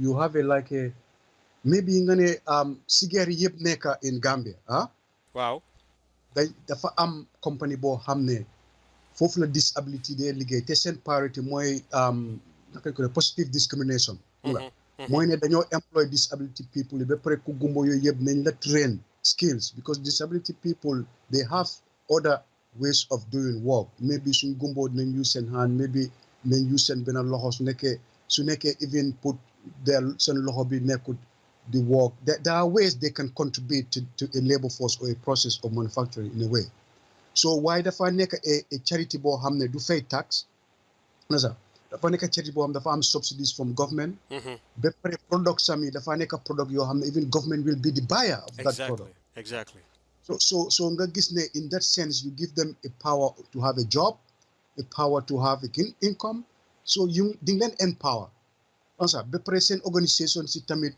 you will empower them to be participative in the elections and all that stuff nga gis ne ñoom dinañ champion for laws loo xam ne mu ngi leen affect decision making because loolu mooy civic education the essence of it because dafa involve everybody so that is the thing which is not happening in Africa because lutamawali man I work partly for a housing association wow boo xam ne it's one of the biggest in the Midlands ba pare they build houses for homeless people for alcoholic problem and all that but it's a charity why these people sold this company dafa dem jël building boo xam ne it's have been abandoned ba pare change ko isi architecture ñu change ko everything so those buildings they are more modern more better than even a hospital in Africa wow and those people are even dañ am gym sax foofu dañ am pool room and these are people some of them are disabled in a way in a wheelchair but they have drugs problem xam nga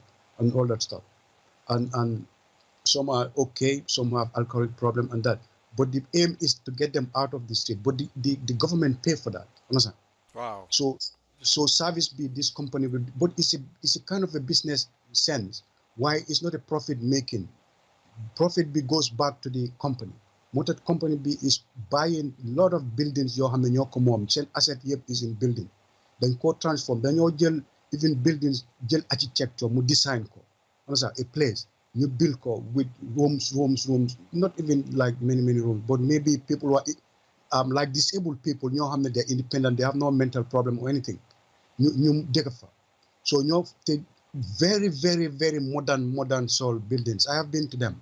I have been to maybe 7 of them. Yeah. So and visit and met the service users and everything. So I've been to the kitchen, to the out. I'm in Frank Dosa to have guided those people. So and this is a charity. I will not name the because is about confidential terms, so all these things.